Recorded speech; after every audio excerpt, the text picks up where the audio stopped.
2, chapter 1. Letters of the Jews of Jerusalem to them that were in Egypt. They give thanks for their delivery from Antiochus, and exhort their brethren to keep the feast of the dedication of the altar and of the miraculous fire. To the brethren, the Jews that are throughout Egypt, the brethren, the Jews that are in Jerusalem and in the land of Judea, send health and good peace. May God be gracious to you, and remember his covenant that he made with Abraham and Isaac and Jacob, his faithful servants, and give you all a heart to worship him, and to do his will with a great heart and a willing mind. May he open your heart in his law and in his commandments, and send you peace. May he hear your prayers and be reconciled unto you, and never forsake you in the evil time. And now here we are praying for you.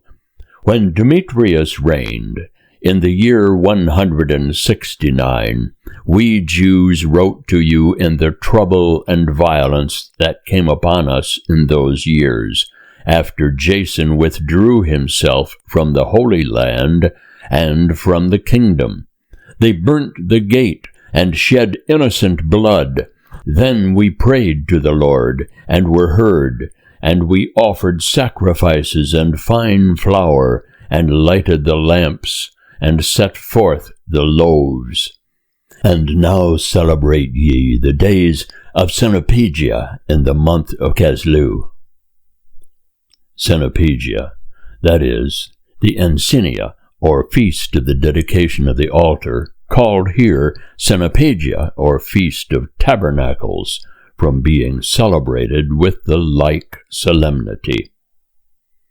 In the year 188, the people that is at Jerusalem and in Judea, and the Senate and Judas, to Aristobulus, the preceptor of King Ptolemy, who is of the stock of the anointed priests, and to the Jews that are in Egypt, health and welfare.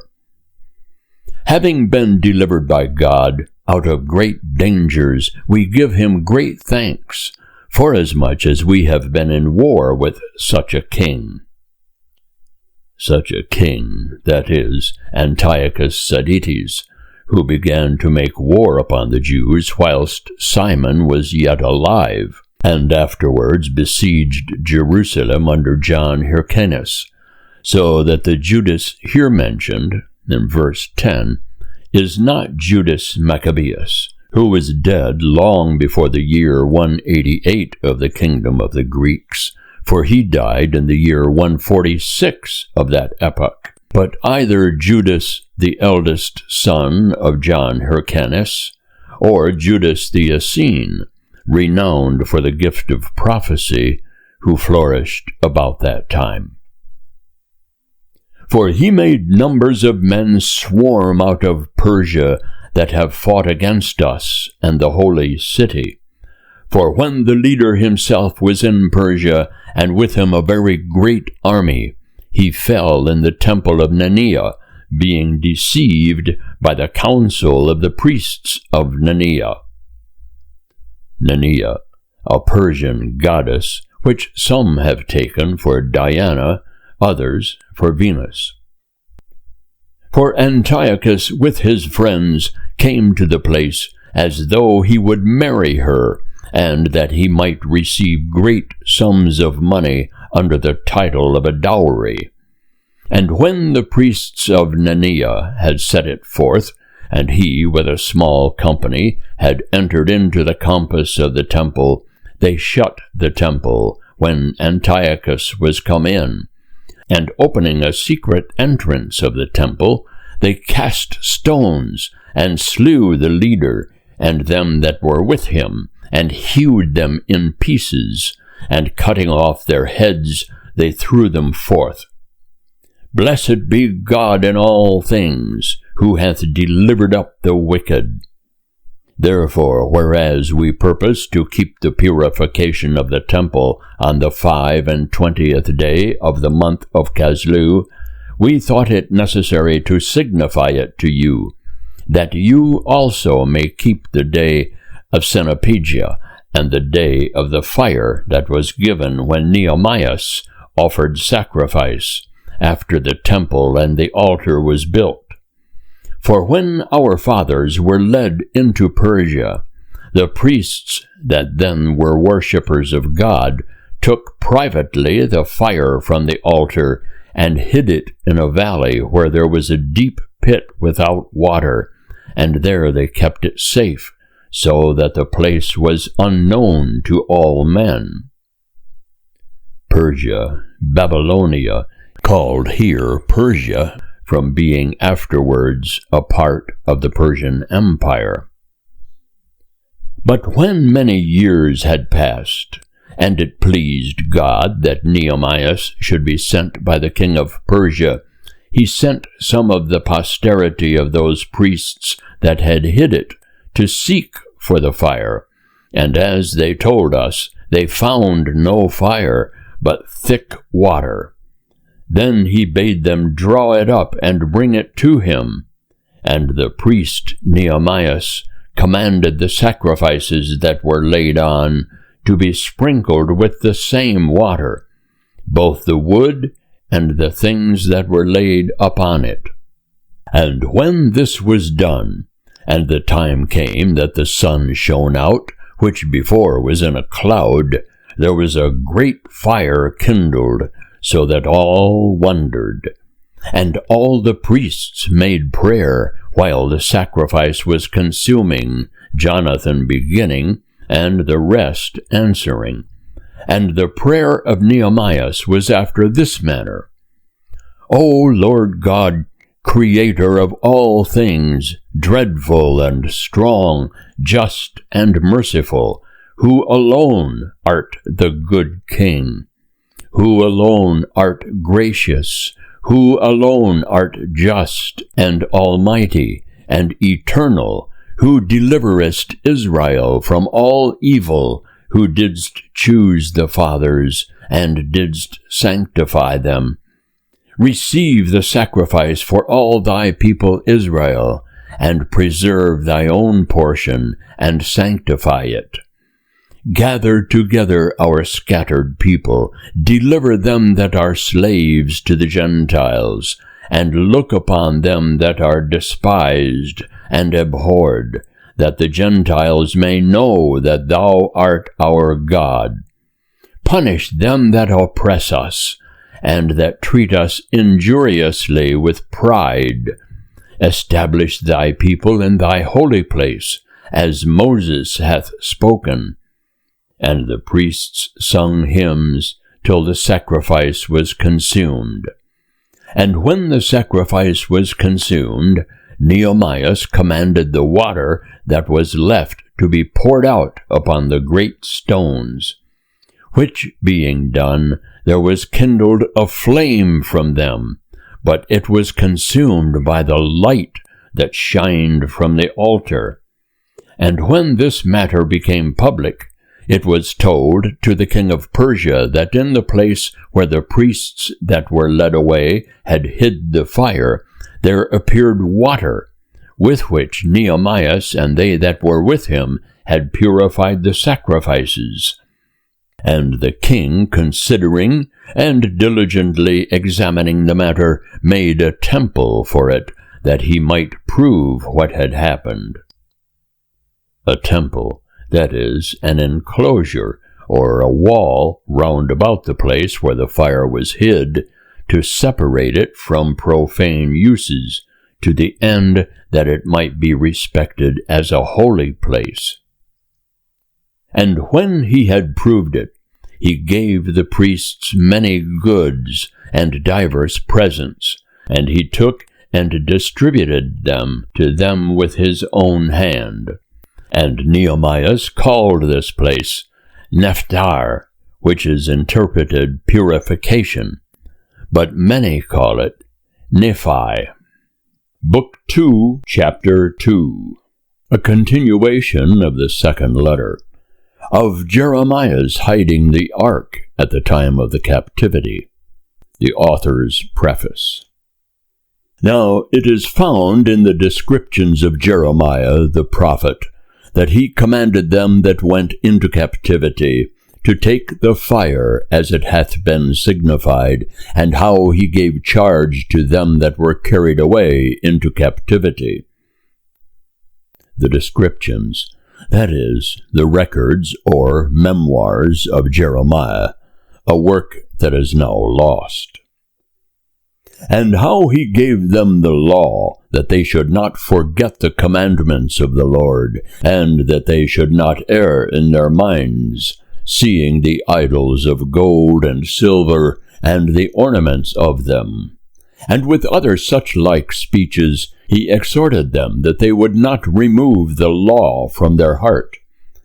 It was also contained in the same writing, how the prophet, being warned by God, commanded that the tabernacle and the ark should accompany him, till he came forth to the mountain where Moses went up, and saw the inheritance of God.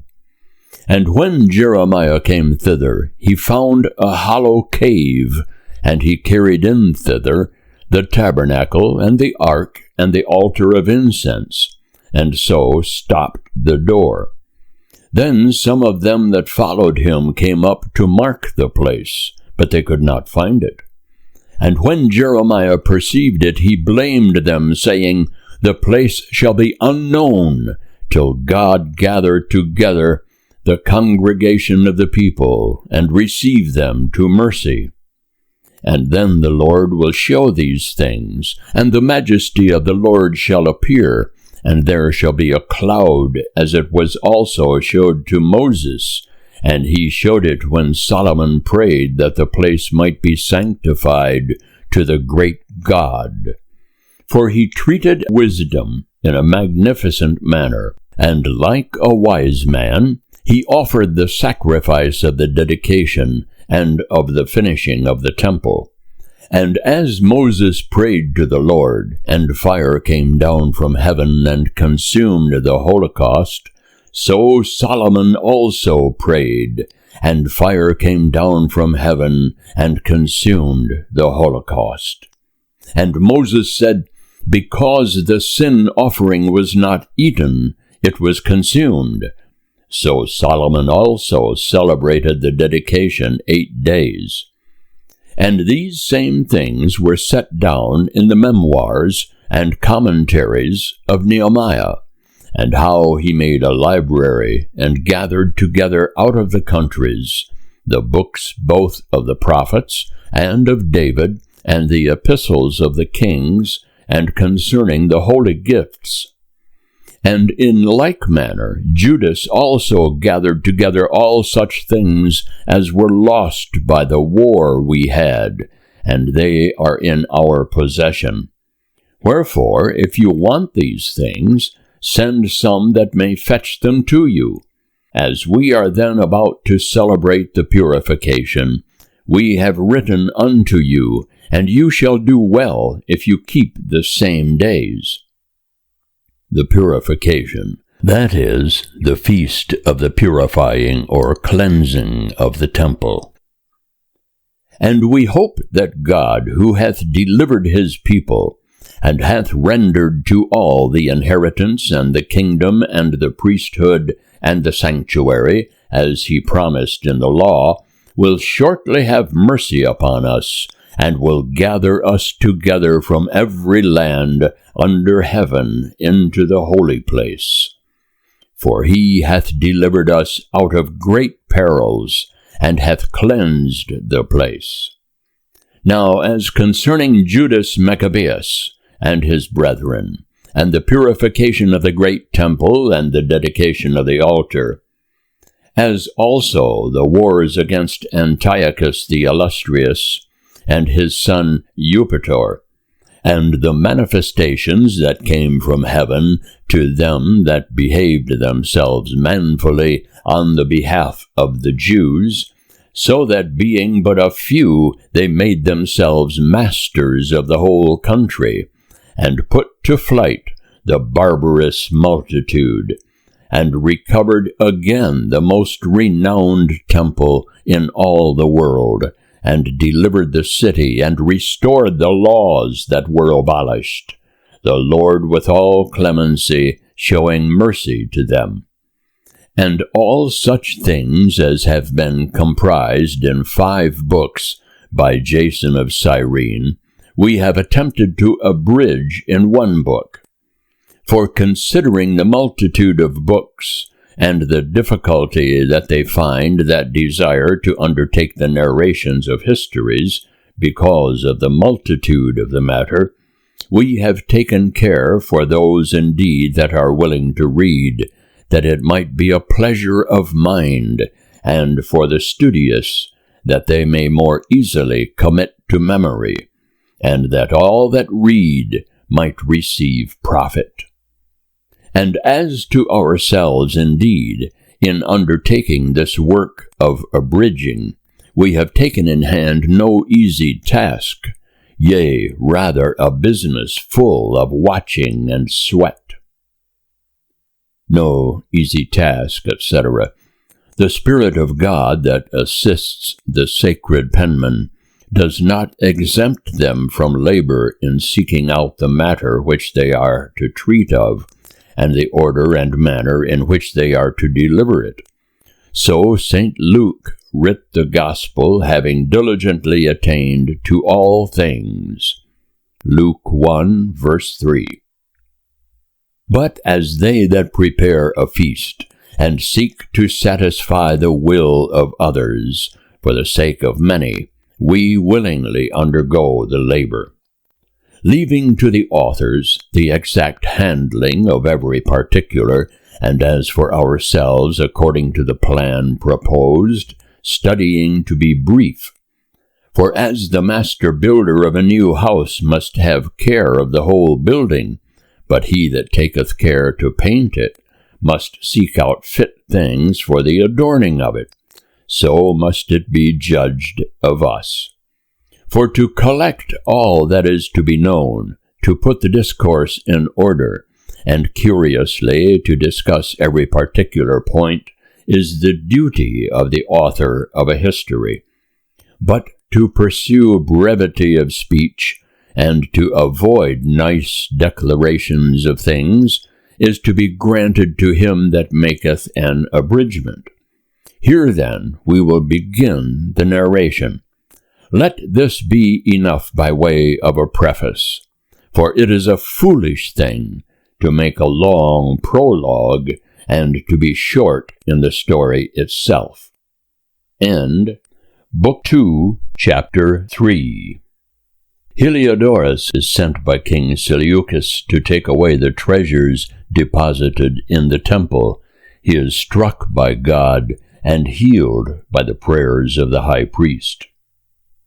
Therefore, when the holy city was inhabited with all peace, and the laws as yet were very well kept, because of the godliness of Onias the high priest, and the hatred his soul had of evil, it came to pass that even the kings themselves and the princes esteemed the place worthy of the highest honor, and glorified the temple with very great gifts.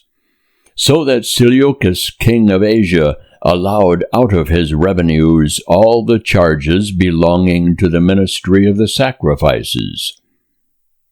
Seleucus, son of Antiochus the Great, and elder brother of Antiochus Epiphanes. But one Simon of the tribe of Benjamin, who was appointed overseer of the temple, strove in opposition to the high priest to bring about some unjust thing in the city.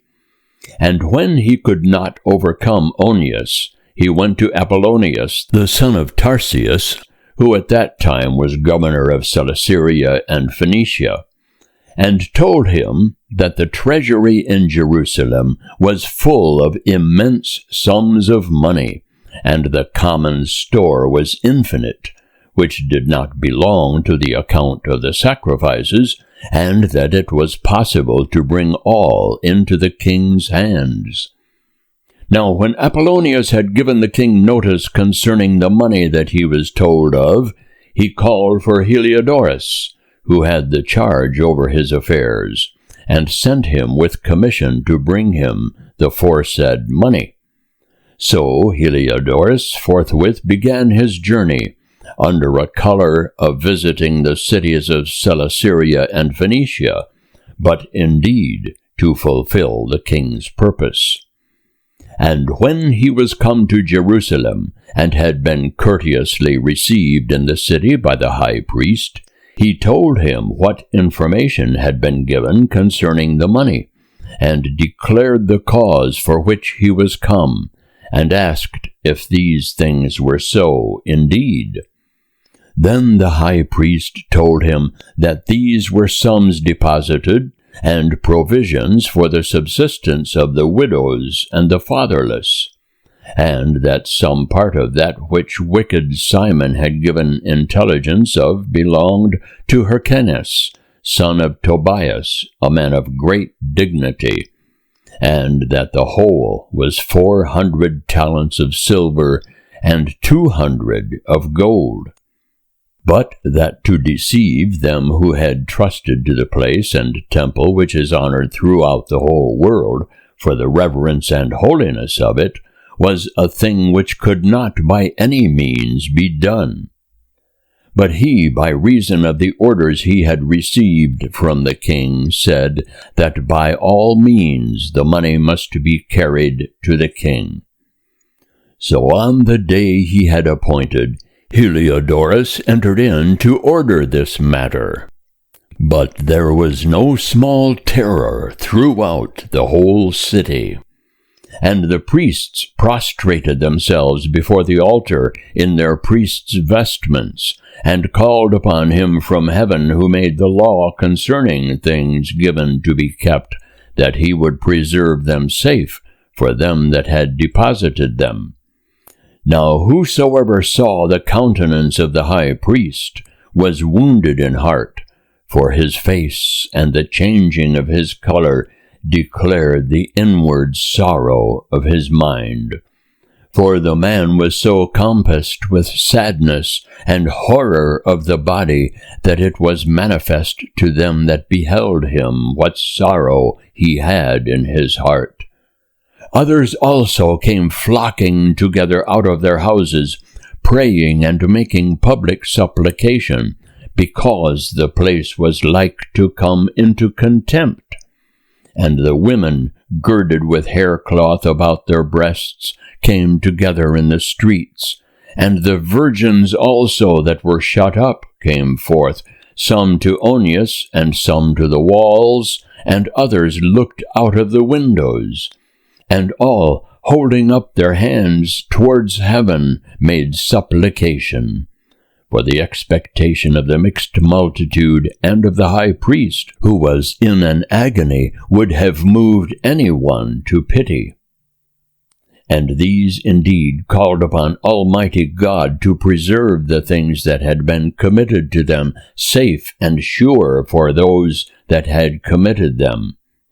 But Heliodorus executed that which he had resolved on, himself being present in the same place, with his guard about the treasury.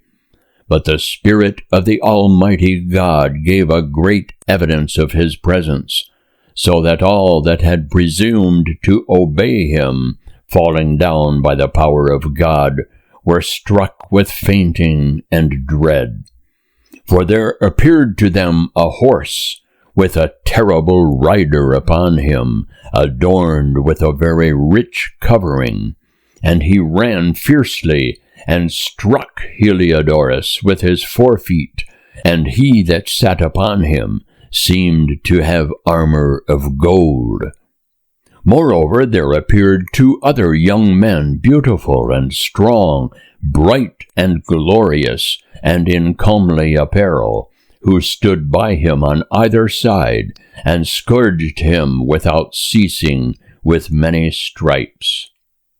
And Heliodorus suddenly fell to the ground, and they took him up, covered with great darkness, and having put him into a litter, they carried him out. So he that came with many servants, and all his guard, into the aforesaid treasury, was carried out, no one being able to help him, the manifest power of God being known. And he indeed, by the power of God, lay speechless, and without all hope of recovery. But they praised the Lord, because he had glorified his place, and the temple, that a little before was full of fear and trouble, when the Almighty Lord appeared, was filled with joy and gladness. Then some of the friends of Heliodorus forthwith begged of Onias that he would call upon the Most High to grant him his life, who was ready to give up the ghost. So the high priest, considering that the king might perhaps suspect that some mischief had been done to Heliodorus by the Jews, offered a sacrifice of health for the recovery of the man. And when the high priest was praying, the same young men in the same clothing stood by Heliodorus, and said to him, Give thanks to Onias the priest, because for his sake the Lord hath granted thee life. And thou, having been scourged by God, declare unto all men the great works and the power of God. And having spoken thus, they appeared no more. So Heliodorus, after he had offered a sacrifice to God, and made great vows to him that had granted him life, and given thanks to Onias, taking his troops with him, returned to the king.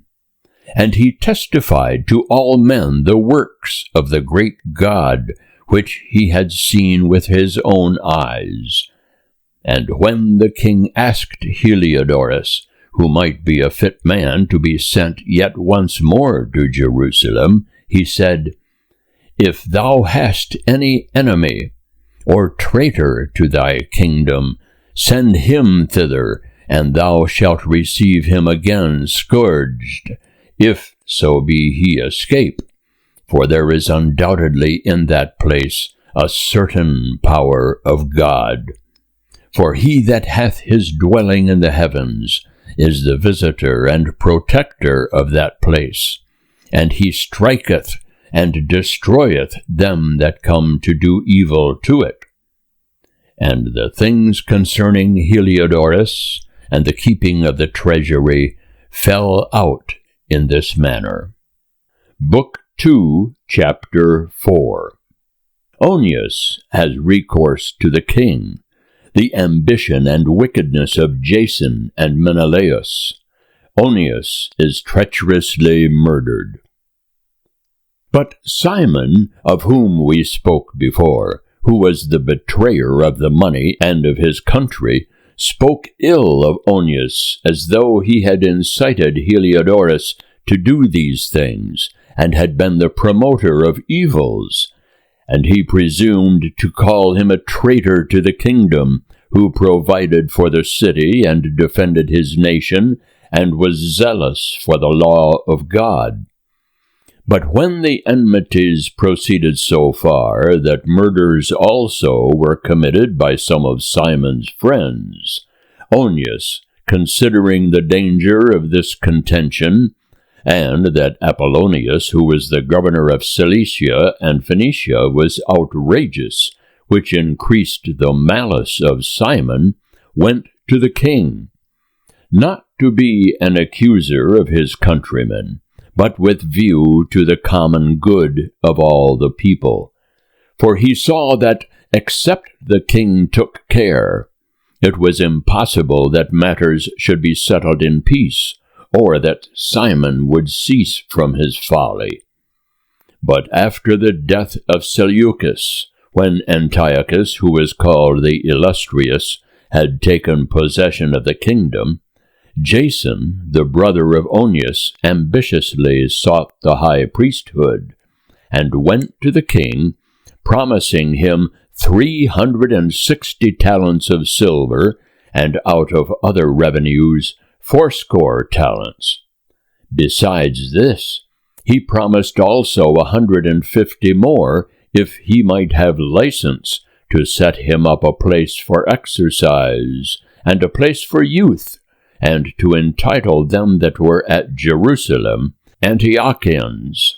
Which, when the king had granted, and he had gotten the rule into his hands, forthwith he began to bring over his countrymen to the fashion of the heathens, and abolishing those things which had been decreed of special favor by the kings in behalf of the Jews, by the means of John the father of that Eupolemus, who went ambassador to Rome to make amity and alliance, he disannulled the lawful ordinances of the citizens, and brought in fashions that were perverse.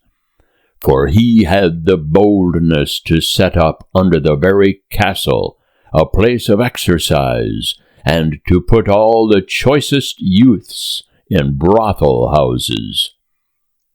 Now this was not the beginning, but an increase and progress of heathenish and foreign manners, through the abominable and unheard-of wickedness of Jason, that impious wretch, and no priest, insomuch that the priests were not now occupied about the offices of the altar, but despising the temple and neglecting the sacrifices, hastened to be partakers of the games, and of the unlawful allowance thereof, and of the exercise of the discus. And setting naught by the honors of their fathers, they esteemed the Grecian glories for the best, for the sake of which they incurred a dangerous contention, and followed earnestly their ordinances, and in all things they coveted to be like them, who were their enemies and murderers. For acting wickedly against the laws of God doth not pass unpunished, but this the time following will declare. Now when the game that was used every 5th year was kept at Tyre, the king being present, the wicked Jason sent from Jerusalem sinful men to carry 300 didrachmas of silver for the sacrifice of Hercules, but the bearers thereof desired it might not be bestowed on the sacrifices, because it was not necessary, but might be deputed for other charges.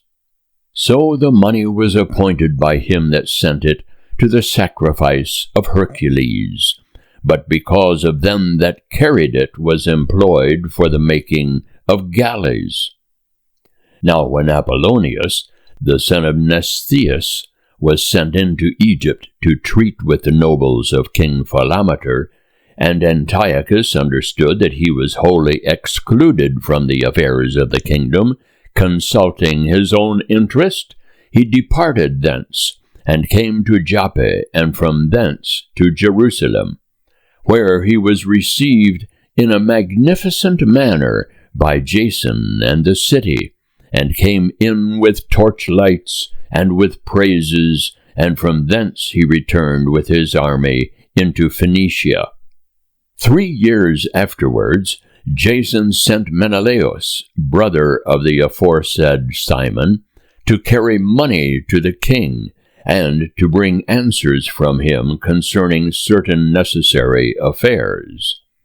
But he, being recommended to the king, when he had magnified the appearance of his power, got the high priesthood for himself, by offering more than Jason, by 300 talents of silver.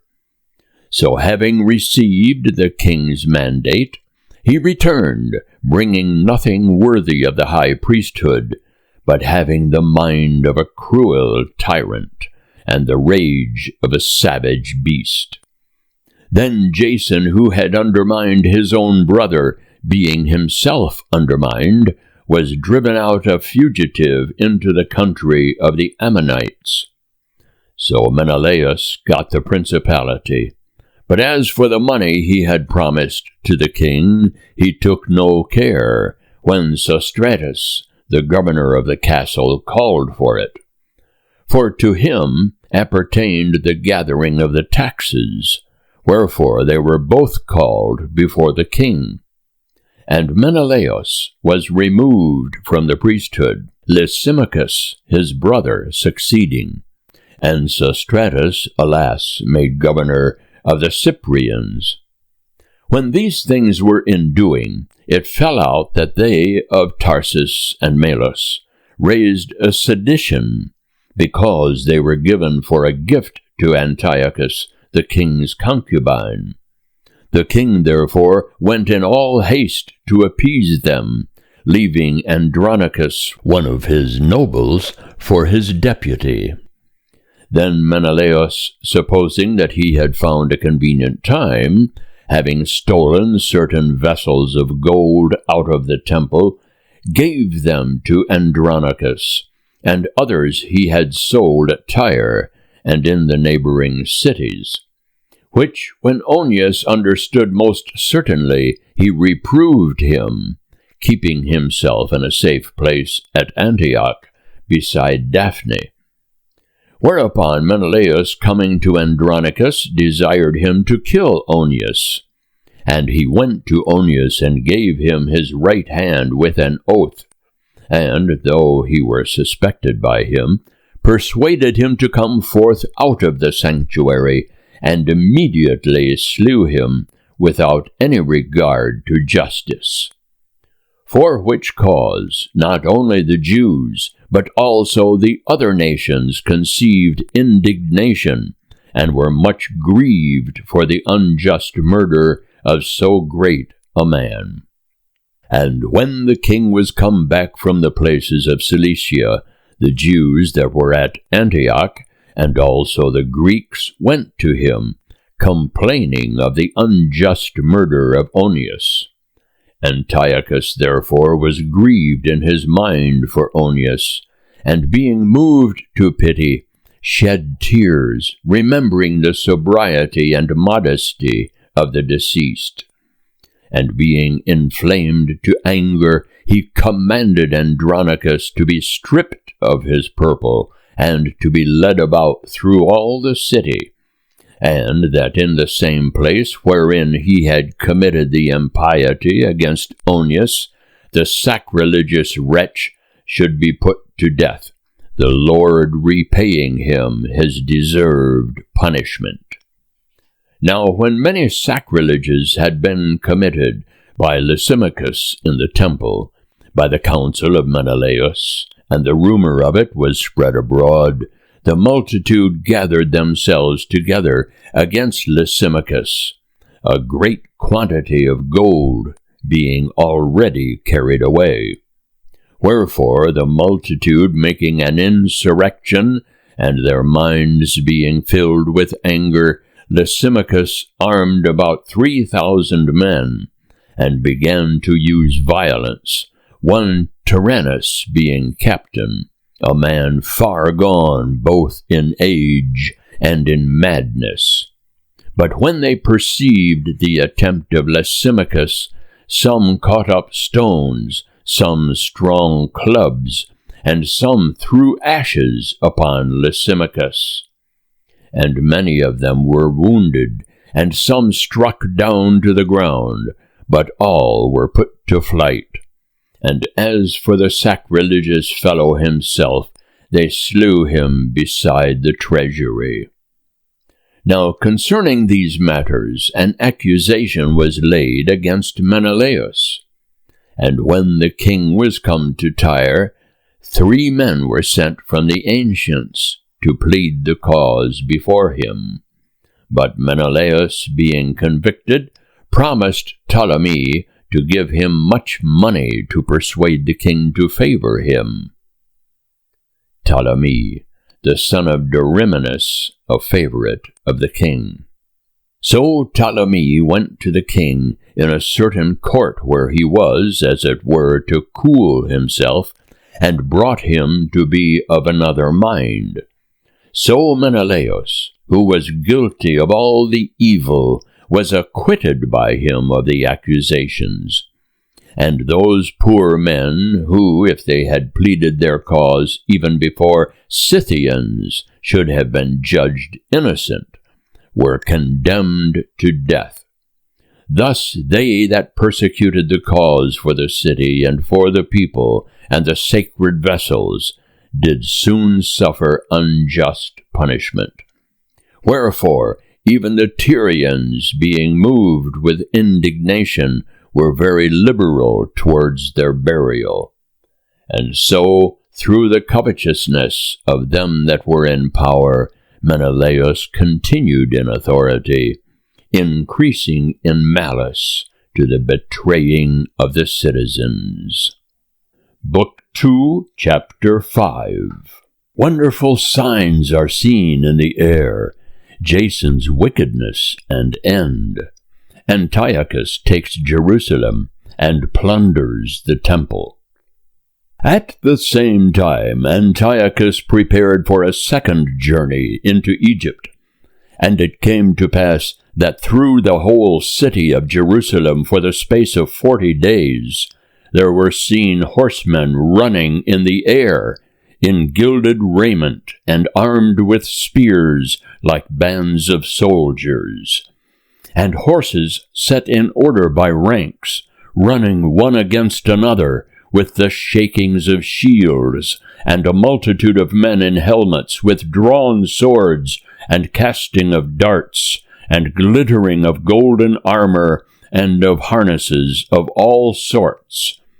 Wherefore all men prayed that these prodigies might turn to good. Now when there was gone forth a false rumor, as though Antiochus had been dead, Jason, taking with him no fewer than 1,000 men, suddenly assaulted the city. And though the citizens ran together to the wall, the city at length was taken, and Menelaus fled into the castle. But Jason slew his countrymen without mercy, not considering that prosperity against one's own kindred is a very great evil, thinking they had been enemies and not citizens, whom he conquered. Yet he did not get the principality, but received confusion at the end for the reward of his treachery, and fled again into the country of the Ammonites.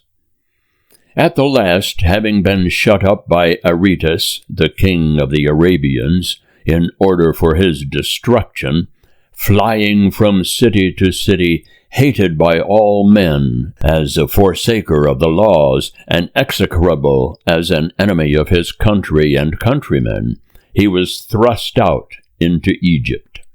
And he that had driven many out of their country perished in a strange land, going to Lacedaemon, as if for kindred's sake he should have refuge there. But he that had cast out many unburied was himself cast forth, both unlamented and unburied, neither having foreign burial, nor being partaker of the sepulchre of his fathers. Now when these things were done, the king suspected that the Jews would forsake the alliance, whereupon, departing out of Egypt with a furious mind, he took the city by force of arms, and commanded the soldiers to kill, and not to spare any that came in their way, and to go up into the houses to slay. Thus there was a slaughter of young and old, destruction of women and children, and killing of virgins and infants. And there were slain in the space of 3 whole days 80,000, 40,000 were made prisoners, and as many sold. But this was not enough. He presumed also to enter into the temple, the most holy in all the world, Menelaus, that traitor to the laws and to his country, being his guide. And taking in his wicked hands the holy vessels, which were given by other kings and cities for the ornament and the glory of the place, he unworthily handled and profaned them. Thus Antiochus, going astray in mind, did not consider that God was angry for a while because of the sins of the inhabitants of the city, and therefore this contempt had happened to the place. Otherwise, had they not been involved in many sins, as Heliodorus, who was sent by King Seleucus to rob the treasury, so this man also, as soon as he had come, had been forthwith scourged and put back from his presumption. But God did not choose the people for the place's sake, but the place for the people's sake. And therefore the place also itself was made partaker of the evils of the people, but afterwards shall communicate in the good things thereof, and as it was forsaken in the wrath of Almighty God, shall be exalted again with great glory, when the great Lord shall be reconciled. So when Antiochus had taken away out of the temple 1,800 talents, he went back in all haste to Antioch, thinking through pride that he might now make the land navigable, and the sea passable on foot. Such was the haughtiness of his mind. He left also governors to afflict the people. At Jerusalem, Philip, a Phrygian by birth, but in manners more barbarous than he that set him there. And in Gazarim, Andronicus and Menelaus, who bore a more heavy hand upon the citizens than the rest. And whereas he was set against the Jews, he sent that hateful prince Apollonius with an army of 22,000 men, commanding him to kill all that were of perfect age, and to sell the women and the younger sort, who, when he was come to Jerusalem, pretending peace, rested till the holy day of the Sabbath. And then the Jews keeping holiday, he commanded his men to take arms, and he slew all that were come forth to flee, and running through the city with armed men, he destroyed a very great multitude. But Judas Maccabeus, who was the 10th, had withdrawn himself into a desert place, and there lived amongst wild beasts in the mountains with his company, and they continued feeding on herbs, that they might not be partakers of the pollution. Was the 10th, that is, he had 9 others in his company. Book 2, Chapter 6. Antiochus commands the law to be abolished, sets up an idol in the temple, and persecutes the faithful, the martyrdom of Eleazar. But not long after the king sent a certain old man of Antioch to compel the Jews to depart from the laws of their fathers and of God, and to defile the temple that was in Jerusalem, and to call it the temple of Jupiter Olympius, and that in Gerizim of Jupiter Hospitalis, according as they were that inhabited the place. That in Gazarim, that is, the temple of the Samaritans, and as they were originally strangers, the name of Hospitalis, which signifies of or belonging to strangers, was applicable to the idol set up in their temple. And very bad was this invasion of evils, and grievous to all. For the temple was full of the riot and revellings of the Gentiles, and of men lying with lewd women, and women thrust themselves of their accord into the holy places, and brought in things that were not lawful. The altar also was filled with unlawful things, which were forbidden by the laws. And neither were the Sabbaths kept, nor the solemn days of the fathers observed, neither did any man plainly profess himself to be a Jew. But they were led by bitter constraint on the king's birthday to the sacrifices. And when the feast of Bacchus was kept, they were compelled to go about crowned with ivy in honor of Bacchus. And there went out a decree into the neighboring cities of the Gentiles, by the suggestion of the Ptolemies, that they also should act in like manner against the Jews, to oblige them to sacrifice. And whosoever would not conform themselves to the ways of the Gentiles should be put to death. Then was misery to be seen. For 2 women were accused to have circumcised their children, whom, when they had openly led about through the city, with the infants hanging at their breasts, they threw down headlong from the walls. And others that had met together in caves that were near, and were keeping the Sabbath day privately, being discovered by Philip, were burnt with fire, because they made a conscience to help themselves with their hands, by reason of the religious observance of the day. Philip, the governor of Jerusalem. Now I beseech those that shall read this book, that they be not shocked at these calamities, but that they consider the things that happened not as being for the destruction, but for the correction of our nation. For it is a token of great goodness, when sinners are not suffered to go on in their ways for a long time, but are presently punished. For not as with other nations, whom the Lord patiently expecteth, that when the day of judgment shall come, he may punish them in the fullness of their sins, doth he also deal with us, so as to suffer our sins to come to their height, and then take vengeance on us. And therefore he never withdraweth his mercy from us, but though he chastise his people with adversity, he forsaketh them not. But let this suffice in a few words for a warning to the readers. And now we must come to the narration.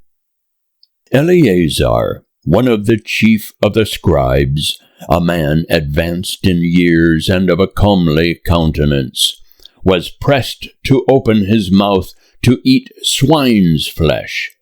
But he, choosing rather a most glorious death than a hateful life, went forward voluntarily to the torment. And considering in what manner he was to come to it, patiently bearing, he determined not to do any unlawful things for the love of life. But they that stood by, being moved with wicked pity for the old friendship they had with the man, taking him aside, desired that flesh might be brought which it was lawful for him to eat, that he might make as if he had eaten, as the king had commanded, of the flesh of the sacrifice. Wicked pity. Their pity was wicked, inasmuch as it suggested that wicked proposal of saving his life by dissimulation, that by so doing he might be delivered from death, and for the sake of their old friendship with the man, they did him this courtesy. But he began to consider the dignity of his age, and his ancient years, and the inbred honor of his gray head, and his good life and conversation from a child. And he answered without delay, according to the ordinances of the holy law made by God, saying that he would rather be sent into the other world. For it doth not become our age, said he, to dissemble, whereby many young persons might think that Eleazar, at the age of 80 years, was gone over to the life of the heathens. And so they, through my dissimulation, and for a little time of a corruptible life, should be deceived, and hereby I should bring a stain and a curse upon my old age. For though for the present time I should be delivered from the punishments of men, yet should I not escape the hand of the Almighty, neither alive nor dead. Wherefore, by departing manfully out of this life, I shall show myself worthy of my old age, and I shall leave an example of fortitude to young men, if with a ready mind and constancy I suffer an honorable death for the most venerable and most holy laws. And having spoken thus, he was forthwith carried to execution. And they that led him, and had been a little before more mild, were changed to wrath for the words he had spoken, which they thought were uttered out of arrogancy. But when he was now ready to die with the stripes, he groaned, and said, O Lord, who hast the holy knowledge, thou knowest manifestly that whereas I might be delivered from death, I suffer grievous pains in body, but in soul am well content to suffer these things, because I fear thee.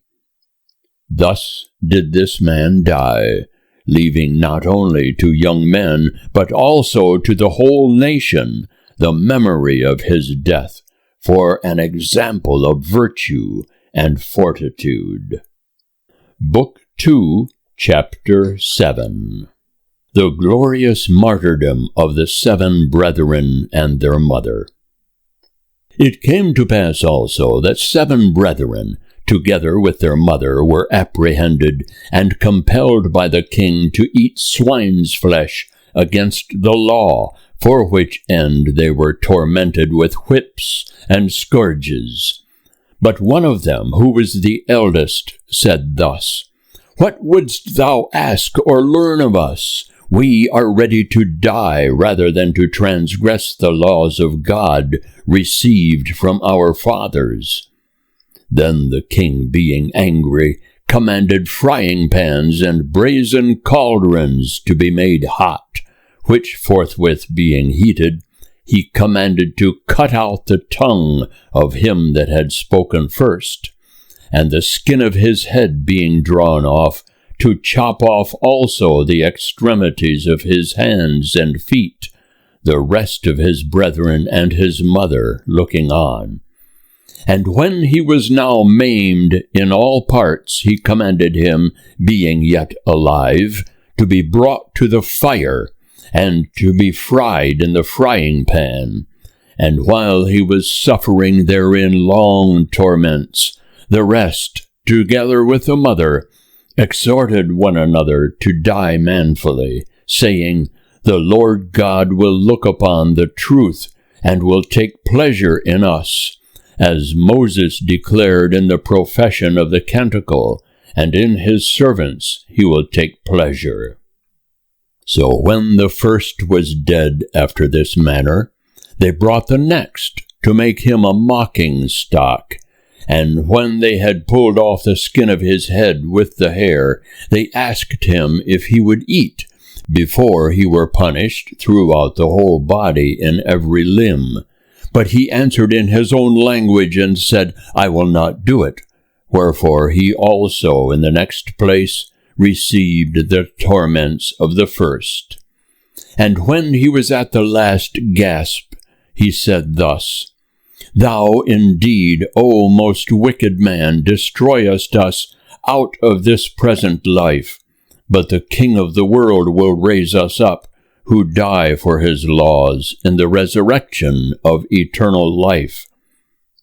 After him, the third was made a mocking stock, and when he was required, he quickly put forth his tongue, and courageously stretched out his hands, and said with confidence, These I have from heaven, but for the laws of God I now despise them, because I hope to receive them again from him. So that the king and they that were with him wondered at the young man's courage, because he esteemed the torments as nothing.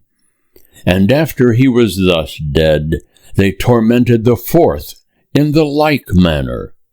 And when he was now ready to die, he spoke thus, It is better, being put to death by men, to look for hope from God, to be raised up again by him. For as to thee, thou shalt have no resurrection unto life. And when they had brought the fifth, they tormented him. But he, looking upon the king, said, Whereas thou hast power among men, though thou art corruptible, thou dost what thou wilt, but think not that our nation is forsaken by God. But stay patiently a while, and thou shalt see his great power, in what manner he will torment thee and thy seed. After him they brought the sixth, and he, being ready to die, spoke thus, Be not deceived without cause, for we suffer these things for ourselves, having sinned against our God, and things worthy of admiration are done to us. But do not think that thou shalt escape unpunished, for that thou hast attempted to fight against God. Now the mother was to be admired above measure, and worthy to be remembered by good men, who beheld her 7 sons slain in the space of one day, and bore it with a good courage, for the hope that she had in God. And she bravely exhorted every one of them in her own language, being filled with wisdom, and joining a man's heart to a woman's thought, she said to them, I know not how you were formed in my womb, for I neither gave you breath, nor soul, nor life, neither did I frame the limbs of every one of you. But the Creator of the world, that formed the nativity of man, and that found out the origin of all, he will restore to you again in his mercy both breath and life, as now you despise yourselves for the sake of his laws. Now Antiochus, thinking himself despised, and withal despising the voice of the upbraider, when the youngest was yet alive, did not only exhort him by words, but also assured him with an oath that he would make him a rich and a happy man, and, if he would turn from the laws of his fathers, would take him for a friend, and furnish him with things necessary. But when the young man was not moved with these things, the king called the mother, and counseled her to deal with the young man to save his life. And when he had exhorted her with many words, she promised that she would counsel her son. So, bending herself towards him, mocking the cruel tyrant, she said in her own language, My son, have pity upon me, that bore thee 9 months in my womb, and gave thee suck 3 years, and nourished thee, and brought thee up unto this age. I beseech thee, my son, look upon heaven and earth, and all that is in them, and consider that God made them out of nothing, and mankind also. So thou shalt not fear this tormentor, but being made a worthy partner with thy brethren, receive death, that in that mercy I may receive thee again with thy brethren. While she was yet speaking these words, the young man said, For whom do you stay? I will not obey the commandment of the king, but the commandment of the law which was given us by Moses.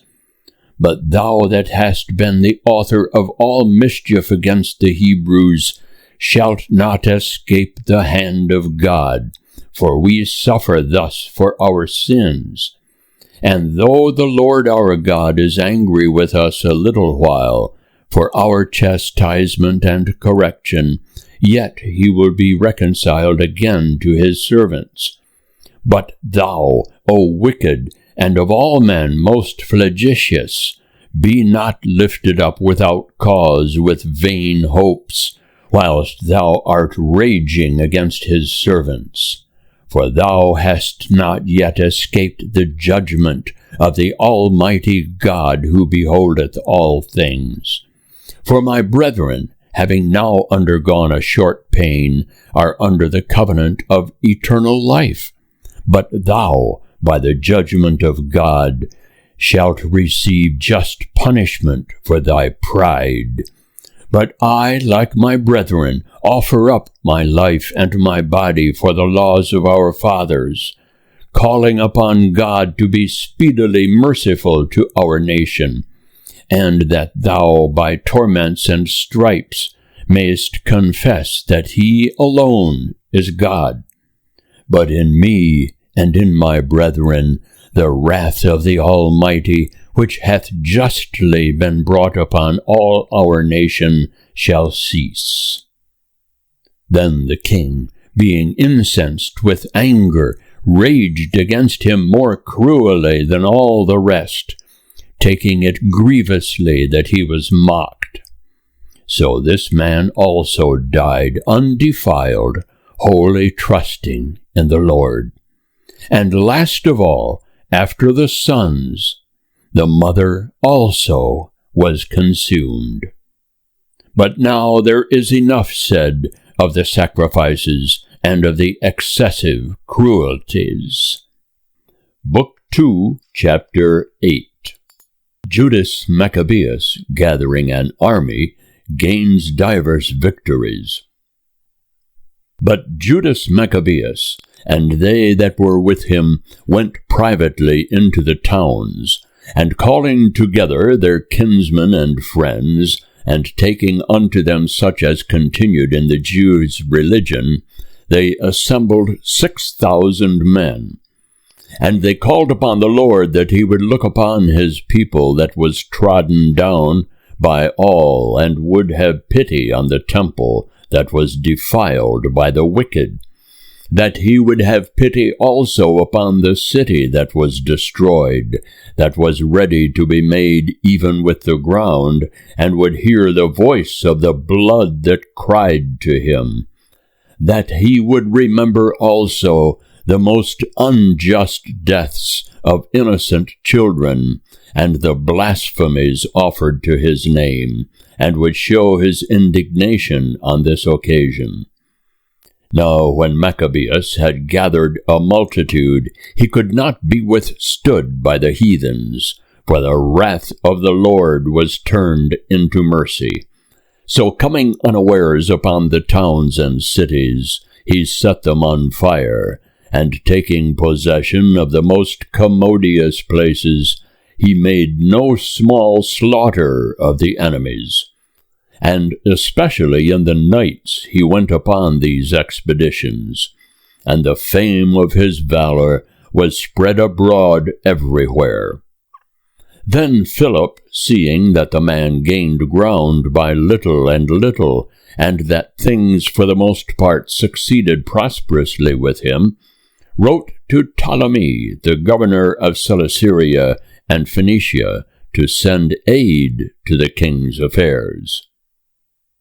Philip, seeing, etc., the governor of Jerusalem found himself unable to contend with Judas, especially after the victories he had obtained over Apollonius and Saron. 1 Maccabees chapter 3. And he with all speed sent Nicanor, the son of Patroclus, one of his special friends, giving him no fewer than 20,000 armed men of different nations to root out the whole race of the Jews, joining also with him Gorgias, a good soldier and of great experience in matters of war. 20,000. The whole number of the forces sent at that time into Judea was 40,000 footmen and 7,000 horsemen. 1 Maccabees chapter 3, verse 30. But only 20,000 are here taken notice of, because there were no more with Nicanor at the time of the battle. And Nicanor purposed to raise for the king the tribute of 2,000 talents, that was to be given to the Romans by making so much money of the captive Jews. Wherefore he sent immediately to the cities upon the sea-coast, to invite men together to buy up the Jewish slaves, promising that they should have 90 slaves for 1 talent, not reflecting on the vengeance which was to follow him from the Almighty. Now when Judas found that Nicanor was coming, he imparted to the Jews that were with him that the enemy was at hand, and some of them, being afraid and distrusting the justice of God, fled away. Others sold all that they had left, and withal besought the Lord that he would deliver them from the wicked Nicanor, who had sold them before he came near them. And if not for their sakes, yet for the covenant that he had made with their fathers, and for the sake of his holy and glorious name that was invoked upon them. But Maccabeus, calling together 7,000 that were with him, exhorted them not to be reconciled to the enemies, nor to fear the multitude of the enemies who came wrongfully against them, but to fight manfully. 7,000. In the Greek it is 6,000, but then 3,000 of them had no arms. 1 Maccabees chapter 4, verse 6. Setting before their eyes the injury they had unjustly done the holy place, and also the injury they had done to the city, which had been shamefully abused, besides their destroying the ordinances of the fathers. For, said he, they trust in their weapons and in their boldness, but we trust in the Almighty Lord, who at a beck can utterly destroy both them that come against us and the whole world. Moreover, he put them in mind also of the helps their fathers had received from God, and how under Sennacherib 185,000 had been destroyed, and of the battle that they had fought against the Galatians in Babylonia, how they, being in all but 6,000 when it came to the point, and the Macedonians, their companions, were at a stand, slew 120,000, because of the help they had from heaven, and for this they received many favors. Galatians, that is, the Gauls, who having ravaged Italy and Greece, poured themselves in upon Asia in immense multitudes, where also they founded the kingdom of Galatia, or Galagracia. With these words they were greatly encouraged, and disposed even to die for the laws and their country. So he appointed his brethren captains over each division of his army, Simon and Joseph and Jonathan, giving to each one 1,500 men.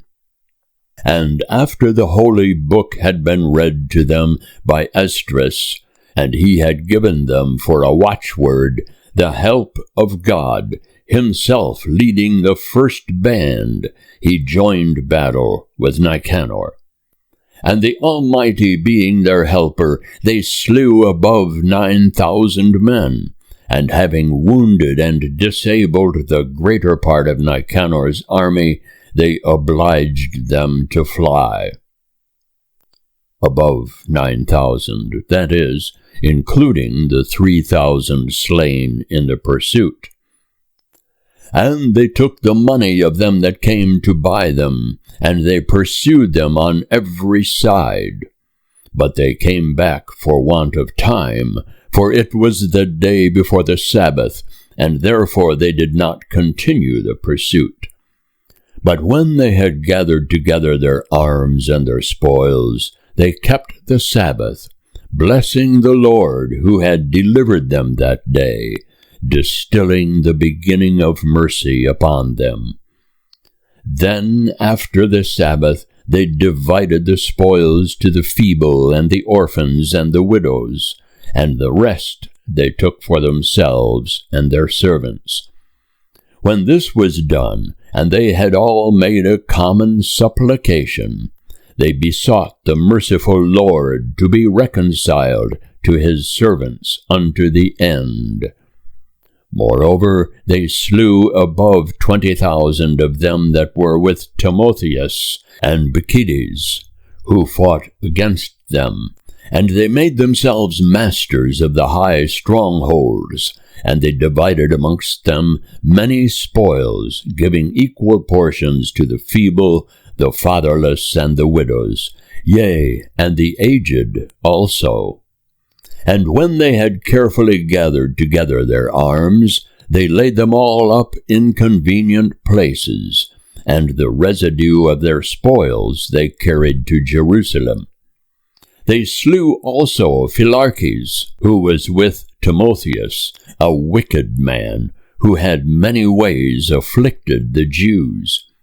And when they kept the feast of the victory at Jerusalem, they burnt Callisthenes, that had set fire to the holy gates, who had taken refuge in a certain house, rendering to him a worthy reward for his impieties.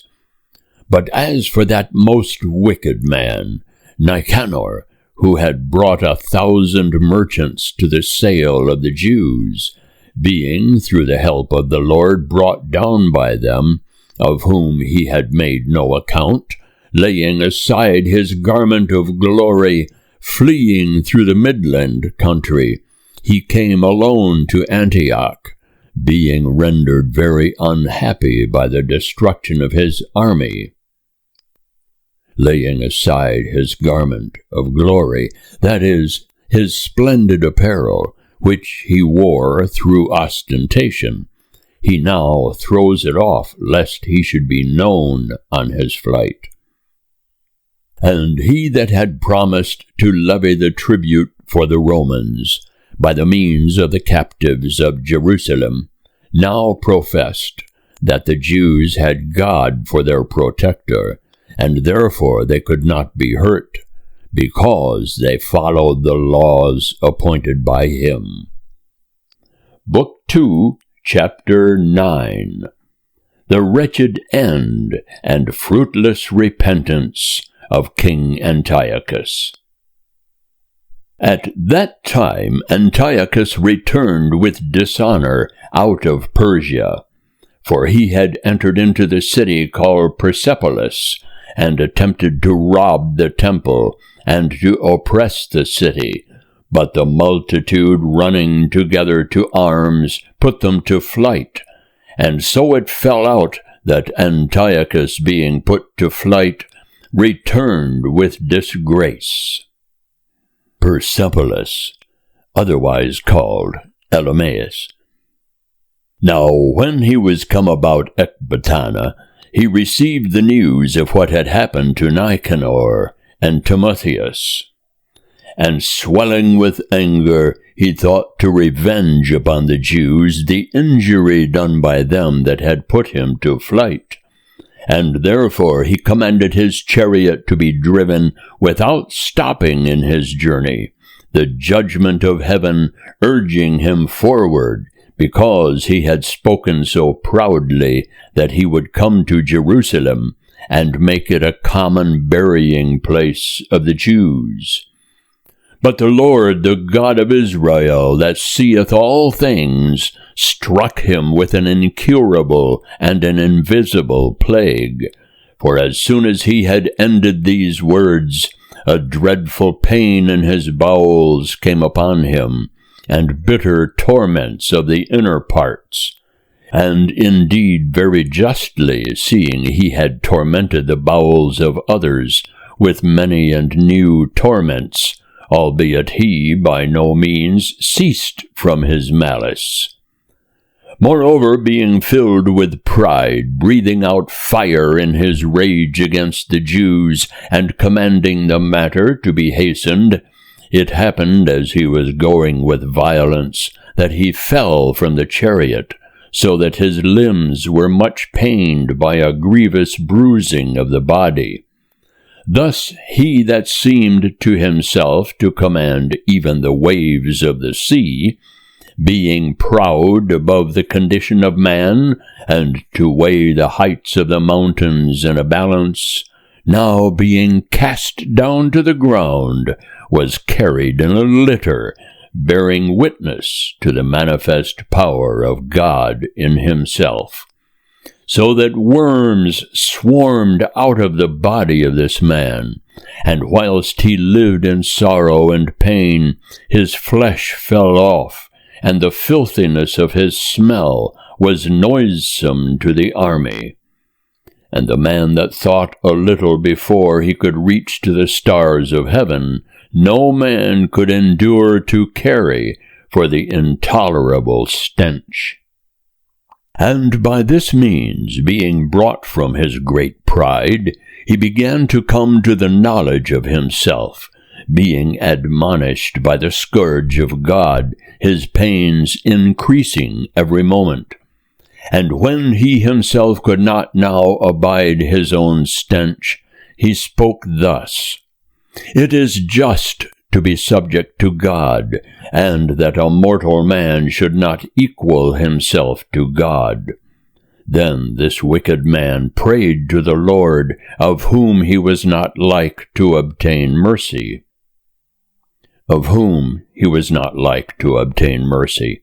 Because his repentance was not for the offense committed against God, but barely on account of his present sufferings. And the city to which he was going in haste to lay it even with the ground, and to make it a common burying place, he now desireth to make free. And the Jews, whom he said he would not account worthy to be so much as buried, but would give them up to be devoured by the birds and wild beasts, and would utterly destroy them with their children, he now promiseth to make equal with the Athenians. The holy temple also, which before he had spoiled, he promised to adorn with goodly gifts, and to multiply the holy vessels, and to allow out of his revenues the charges pertaining to the sacrifices. Yea, also that he would become a Jew himself, and would go through every place of the earth, and declare the power of God. But his pains not ceasing, for the just judgment of God was come upon him, despairing of life, he wrote to the Jews in the manner of a supplication a letter in these words. To his very good subjects, the Jews, Antiochus, king and ruler, wisheth much health and welfare and happiness. If you and your children are well, and if all matters go with you to your mind, we give very great thanks. As for me, being infirm, but yet kindly remembering you, returning out of the places of Persia, and being taken with a grievous disease, I thought it necessary to take care for the common good, not distrusting my life, but having great hope to escape the sickness. But considering that my father also, at what time he led an army into the higher countries, appointed who should reign after him, to the end that if anything contrary to expectation should fall out, or any bad tidings should be brought, they that were in the countries, knowing to whom the whole government was left, might not be troubled. Moreover, considering that neighboring princes and borderers wait for opportunities and expect what shall be the event, I have appointed my son, Antiochus, king, whom I often recommended to many of you when I went into the higher provinces, and I have written to him what I have joined here below. I pray you, therefore, and request of you, that remembering favors both public and private, you will every man of you continue to be faithful to me and to my son. For I trust that he will behave with moderation and humanity, and following my intentions, will be gracious unto you. Thus the murderer and blasphemer, being grievously struck, as himself had treated others, died a miserable death in a strange country among the mountains. But Philip, that was brought up with him, carried away his body, and out of fear of the son of Antiochus, went into Egypt to Ptolemy Philometor. Book 2, Chapter 10. The purification of the temple and city. Other exploits of Judas. His victory over Timotheus. But Maccabeus, and they that were with him by the protection of the Lord, recovered the temple and the city again. But he threw down the altars which the heathens had set up in the streets, as also the temples of the idols. And having purified the temple, they made another altar, and taking fire out of the fiery stones, they offered sacrifices after 2 years, and set forth incense and lamps, and the loaves of proposition. And when they had done these things, they besought the Lord, lying prostrate on the ground, that they might no more fall into such evils. But if they should at any time sin, that they might be chastised by him more gently, and not be delivered up to barbarians and blasphemous men. Now upon the same day that the temple had been polluted by the strangers, on the very same day it was cleansed again, to wit, on the 25th day of the month of Caslu. And they kept 8 days with joy, after the manner of the feast of the tabernacles, remembering that not long before they had kept the feast of the tabernacles when they were in the mountains, and in dens like wild beasts. Therefore they now carried boughs and green branches and palms, for him that had given them good success in cleansing his place. And they ordained by a common statute and decree that all the nation of the Jews should keep those days every year. And this was the end of Antiochus, that was called the Illustrious. But now we will repeat the acts of Eupator, the son of that wicked Antiochus, abridging the account of the evils that happened in the wars. For when he was come to the crown, he appointed over the affairs of his realm one Lysias, general of the army of Phoenicia and Syria. For Ptolemy, that was called Maker, was determined to be strictly just to the Jews, and especially by reason of the wrong that had been done them, and to deal peaceably with them. But being accused for this to Eupator by his friends, and being oftentimes called traitor, because he had left Cyprus, which Philometor had committed to him, and coming over to Antiochus the illustrious, had revolted also from him, he put an end to his life by poison.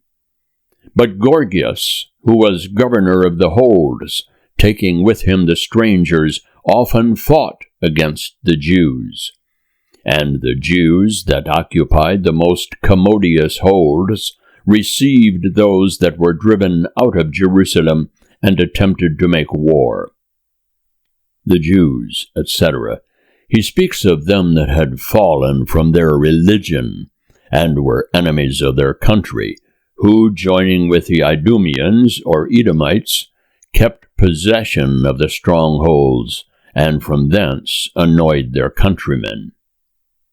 Then they that were with Maccabeus, beseeching the Lord by prayers to be their helper, made a strong attack upon the strongholds of the Idumeans, and assaulting them with great force, won the holds, killed them that came in the way, and slew altogether no fewer than 20,000. And whereas some were fled into very strong towers, having all manner of provision to sustain a siege, Maccabeus left Simon and Joseph, and Zacchaeus, and them that were with them, in sufficient number to besiege them, and departed to those expeditions which urged more. Now they that were with Simon, being led with covetousness, were persuaded for the sake of money by some that were in the towers, and taking 70,000 didrachmas, let some of them escape. But when it was told Maccabeus what was done, he assembled the rulers of the people, and accused those men that they had sold their brethren for money, having let their adversaries escape. So he put these traitors to death, and forthwith took the 2 towers. And having good success in arms and all things he took in hand, he slew more than 20,000 in the 2 holds. But Timotheus, who before had been overcome by the Jews, having called together a multitude of foreign troops, and assembled horsemen out of Asia, came as though he would take Judea by force of arms.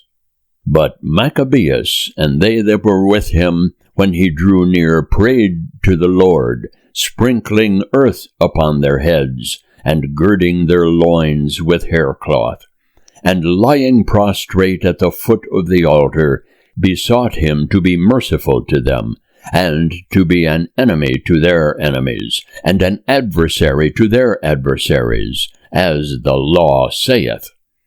And so, after prayer, taking their arms, they went forth further from the city, and when they were come very near the enemies, they rested.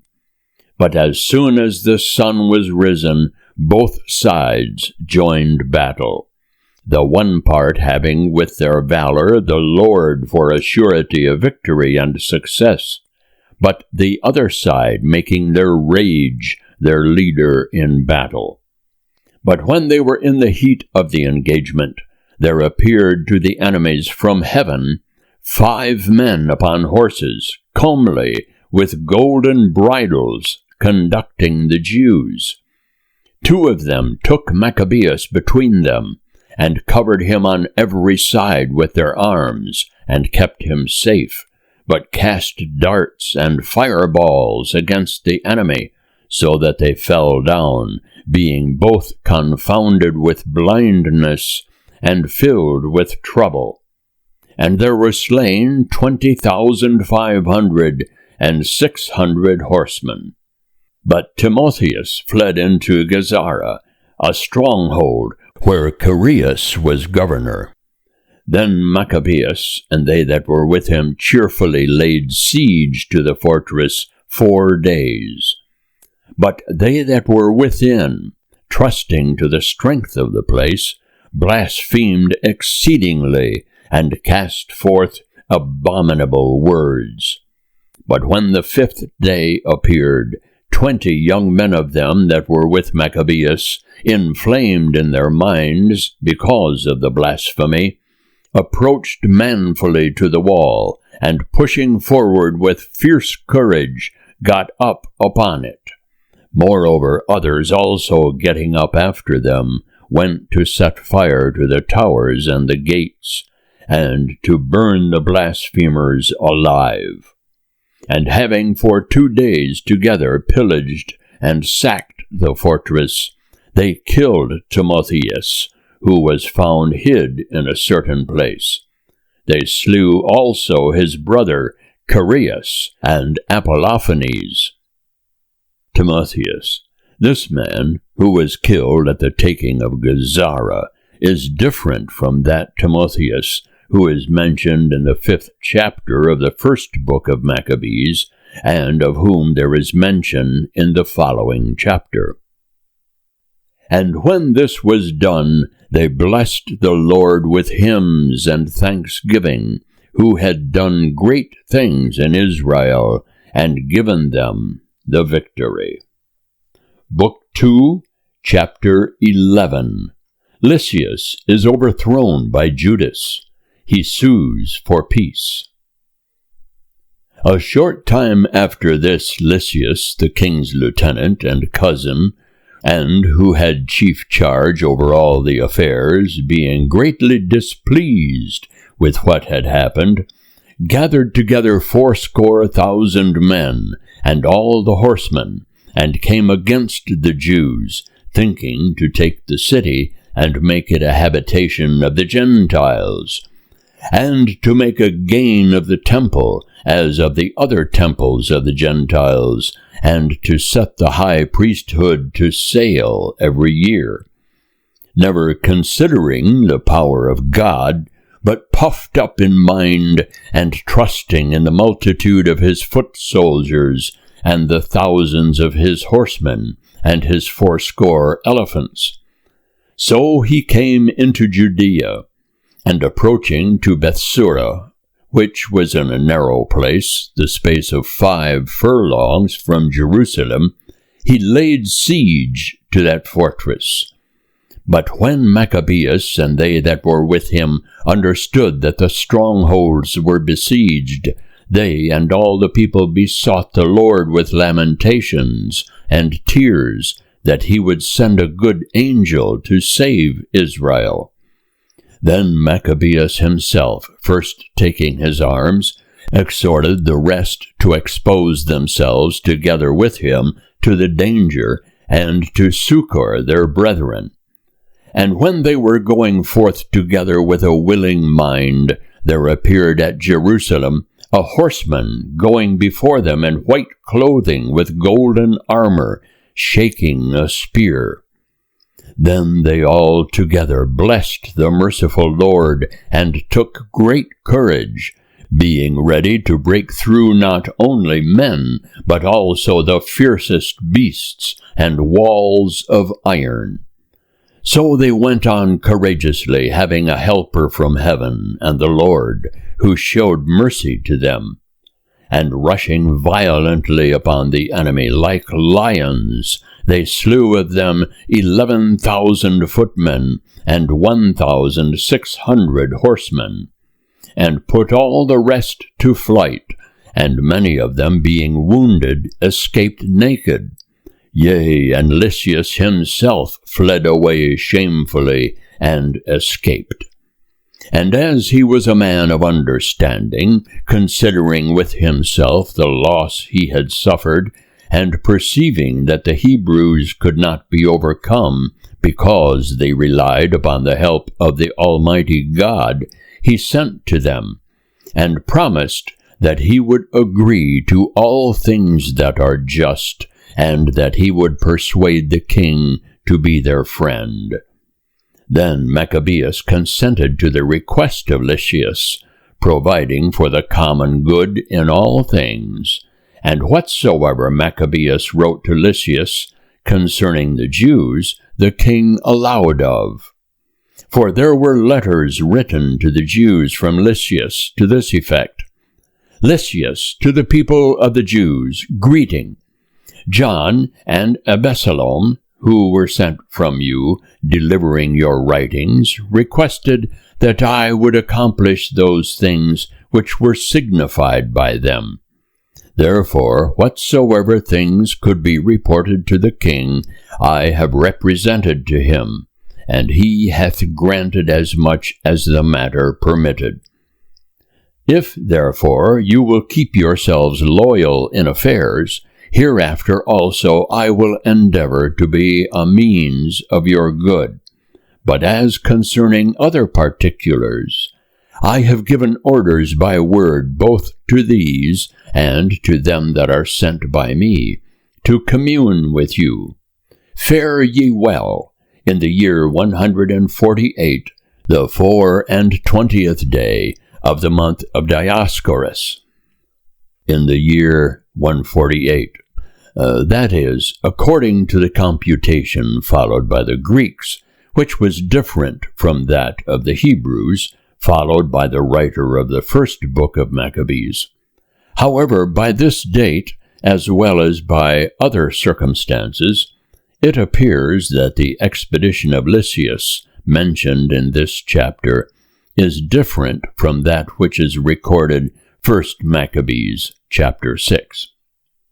But the king's letter contained these words, King Antiochus to Lysias his brother, greeting.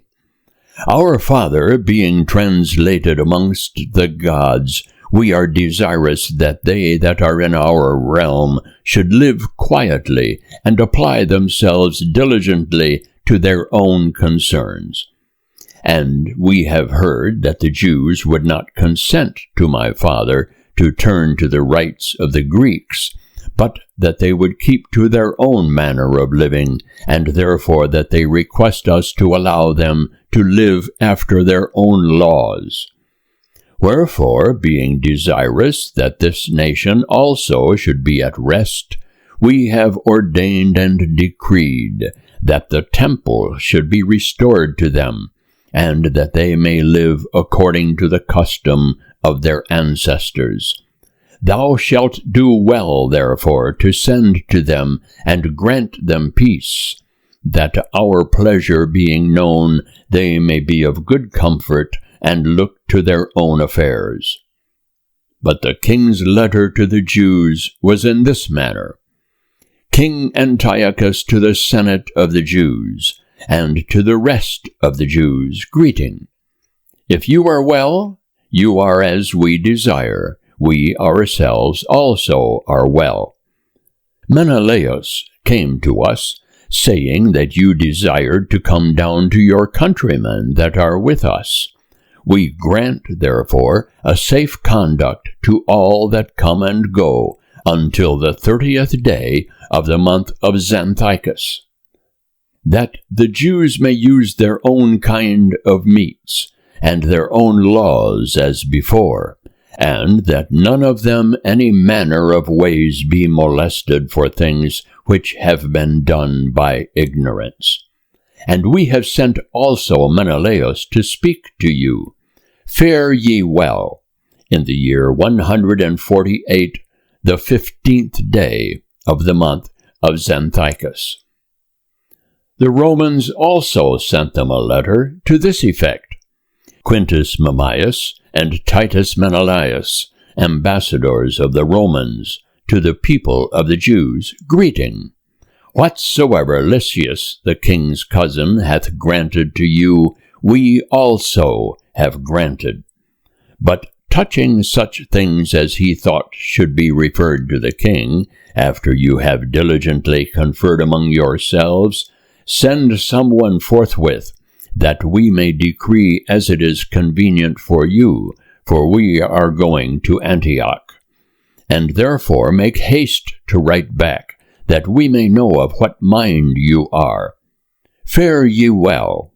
In the year 148, the 15th day of the month of Xanthicus. Book 2, Chapter 12. The Jews are still molested by their neighbors.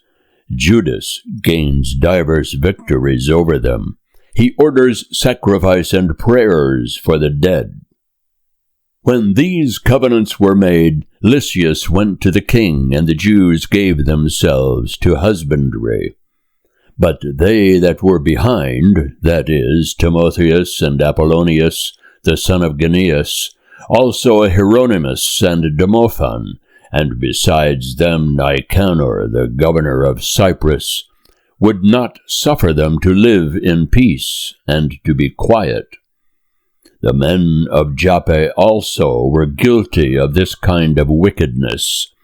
They desired the Jews who dwelt among them to go with their wives and children into the boats which they had prepared, as though they had no enmity to them, which when they had consented to, according to the common decree of the city, suspecting nothing, because of the peace, when they were gone forth into the deep, they drowned no fewer than 200 of them. But as soon as Judas heard of this cruelty done to his countrymen, he commanded the men that were with him, and after having called upon God, the just judge, he came against those murderers of his brethren, and set the haven on fire in the night, burnt the boats, and slew with the sword them that escaped from the fire.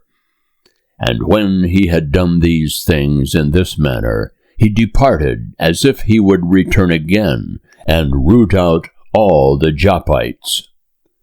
But when he understood that the men of Jamnia also designed to do in like manner to the Jews that dwelt among them, he came upon the Jamnites also by night, and set the haven on fire with the ships, so that the light of the fire was seen at Jerusalem 240 furlongs off. And when they were now gone from thence 9 furlongs, and were marching towards Timotheus, 5,000 footmen and 500 horsemen of the Arabians set upon them. And after a hard fight, in which by the help of God they got the victory, the rest of the Arabians being overcome, besought Judas for peace, promising to give him pastures, and to assist him in other things. And Judas, thinking that they might be profitable indeed in many things, promised them peace, and after having joined hands, they departed to their tents. He also laid siege to a certain strong city, encompassed with bridges and walls, and inhabited by multitudes of different nations, the name of which is Casphin. But they that were within it, trusting in the strength of the walls and the provision of victuals, behaved in a more negligent manner, and provoked Judas with railing and blaspheming, and uttering such words as were not to be spoken. But Maccabeus, calling upon the great Lord of the world, who without any rams or engines of war threw down the walls of Jericho in the time of Joshua, fiercely assaulted the walls. Rams, that is, engines for battering walls, etc., which were used in sieges in those times. And having taken the city by the will of the Lord, he made an unspeakable slaughter, so that a pool adjoining of 2 furlongs broad seemed to run with the blood of the slain. From thence they departed 750 furlongs, and came to Caraca, to the Jews that are called Tubianites. But as for Timotheus, they found him not in those places, for before he had dispatched anything, he went back, having left a very strong garrison in a certain hold. But Dositheus and Sosipater, who were captains with Maccabeus, slew them that were left by Timotheus in the hold, to the number of 10,000 men.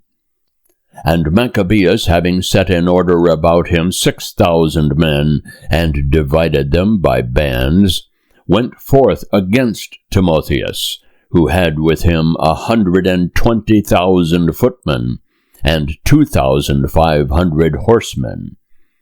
Now when Timotheus had knowledge of the coming of Judas, he sent the women and children and the other baggage before him into a fortress called Carnion, for it was impregnable and hard to come at by reason of the straitness of the places.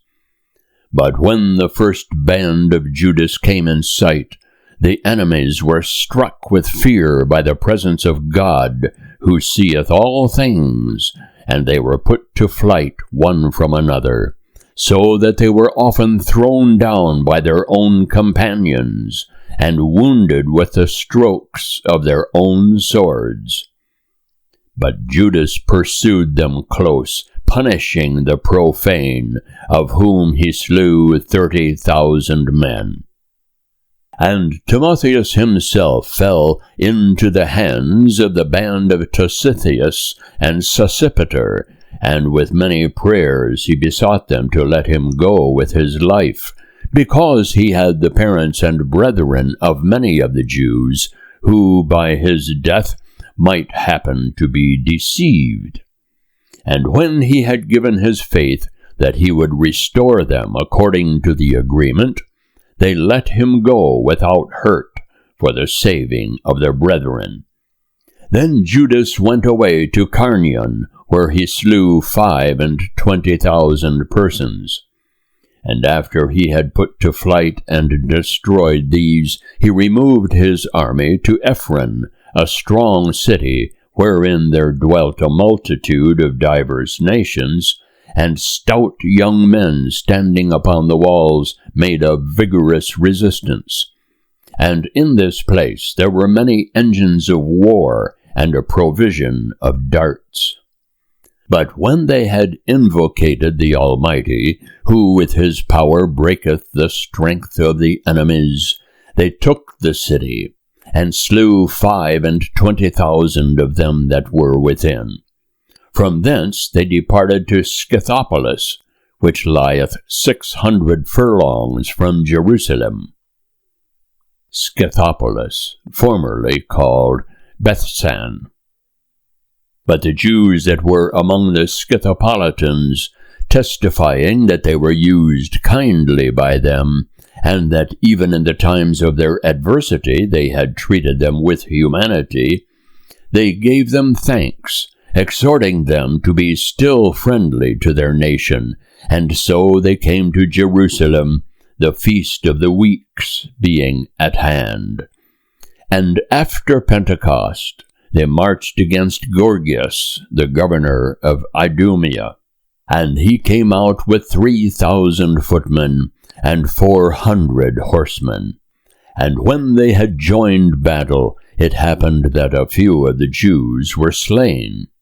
But Dositheus, a horseman, one of Becanir's band, a valiant man, took hold of Gorgias, and when he would have taken him alive, a certain horseman of the Thracians came upon him, and cut off his shoulder, and so Gorgias escaped to Marisa.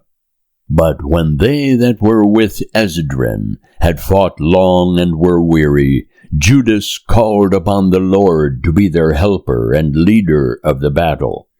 Then, beginning in his own language and singing hymns with a loud voice, he put Gorgias's soldiers to flight. So Judas, having gathered together his army, came into the city of Odolam. And when the 7th day came, they purified themselves according to the custom, and kept the Sabbath in the same place.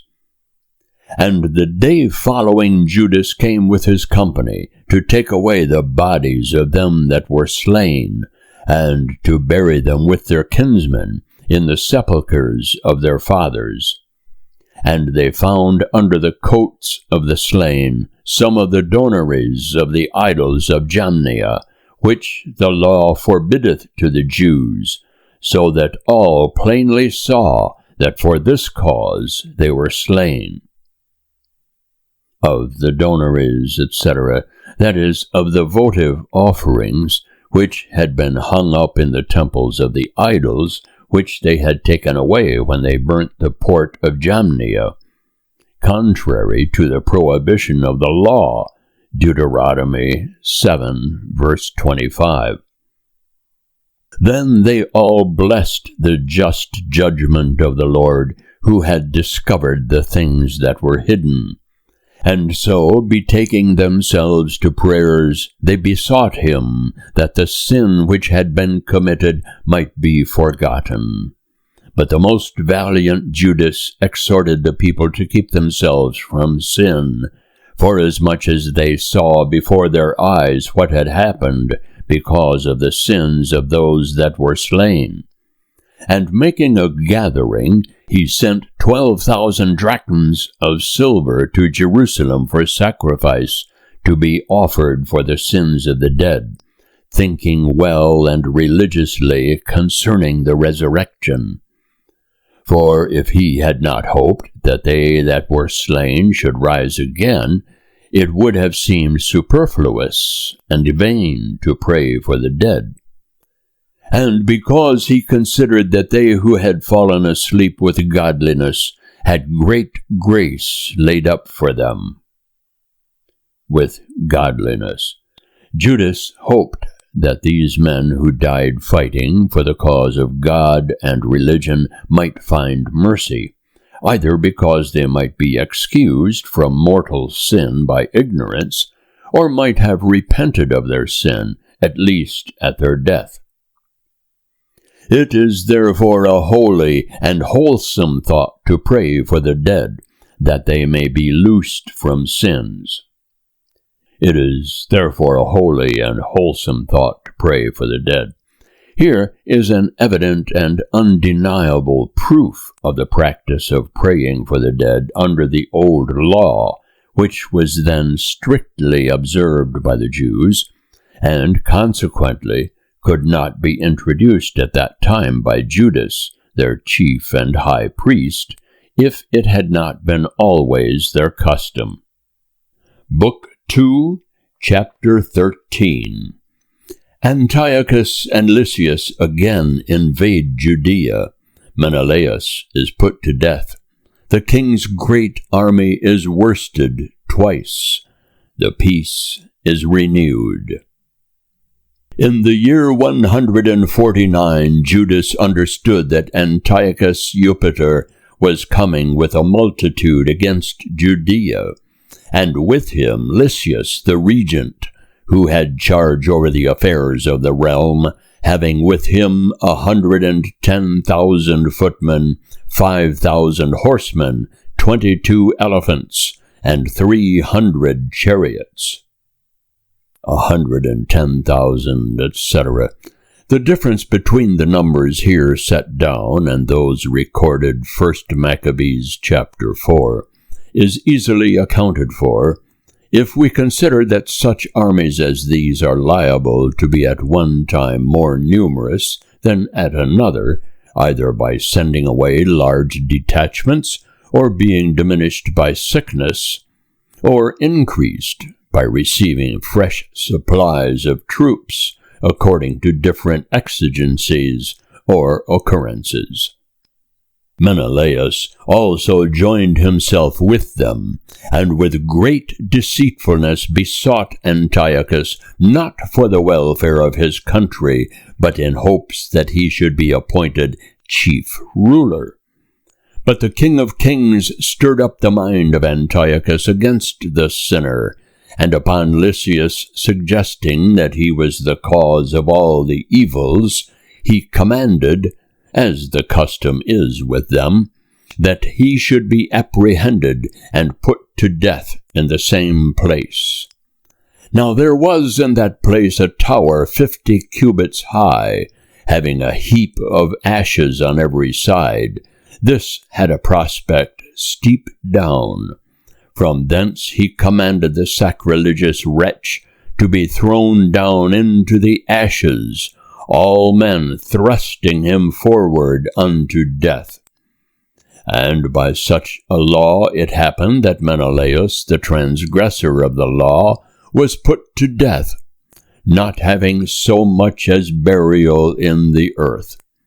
And indeed very justly, for insomuch as he had committed many sins against the altar of God, the fire and ashes of which were holy, he was condemned to die in ashes.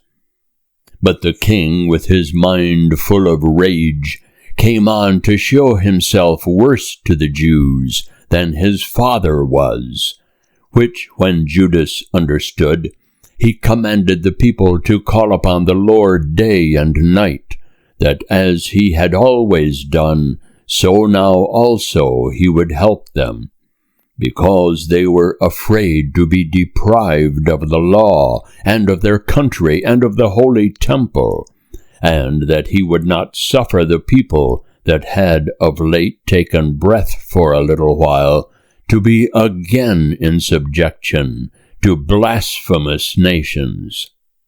So when they had all done this together, and had craved mercy of the Lord with weeping and fasting, lying prostrate on the ground for 3 days continually, Judas exhorted them to make themselves ready. But he, with the ancients, determined before the king should bring his army into Judea and make himself master of the city, to go out and to commit the event of the thing to the judgment of the Lord. So, committing all to God, the Creator of the world, and having exhorted his people to fight manfully, and to stand up even to death for the laws, the temple, the city, their country, and citizens, he placed his army about Modin. And having given his company for a watchword, the victory of God, with most valiant chosen young men, he set upon the king's quarter by night, and slew 4,000 men in the camp, and the greatest of the elephants with them that had been upon him. And having filled the camp of the enemies with exceeding great fear and tumult, they went off with good success. Now this was done at the break of day by the protection and help of the Lord. But the king, having taken a taste of the hardiness of the Jews, attempted to take the strong places by policy. And he marched with his army to Bethsura, which was a stronghold of the Jews. But he was repulsed, he failed, he lost his men. Now Judas sent necessaries to them that were within, but Rhodocus, one of the Jews' army, disclosed the secrets to the enemies. So he was sought out and taken up, and put in prison. Again the king treated with them that were in Bethsura, gave his right hand, took theirs, and went away. He fought with Judas, and was overcome. And when he understood that Philip, who had been left over the affairs, had rebelled at Antioch, he was in a consternation of mind, and entreating the Jews, and yielding to them, he swore to all things that seemed reasonable, and being reconciled, offered sacrifice, honored the temple, and left gifts. He embraced Maccabeus, and made him governor and prince from Ptolemy unto the Gerenians. And when he was come to Ptolemy, the men of that city were much displeased with the conditions of the peace, being angry for fear they should break the covenant. Then Lysias went up to the judgment seat, and set forth the reason, and appeased the people, and returned to Antioch. And thus matters went with regard to the king's coming and his return. Book 2, Chapter 14. Demetrius challenges the kingdom.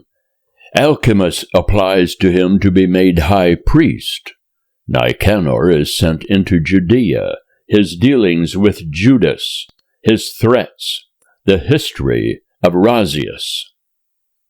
But after the space of 3 years, Judas and they that were with him understood that Demetrius, the son of Seleucus, was come up with a great power, and a navy by the haven of Tripolis, to places proper for his purpose, and had made himself master of the countries against Antiochus and his general Lysias.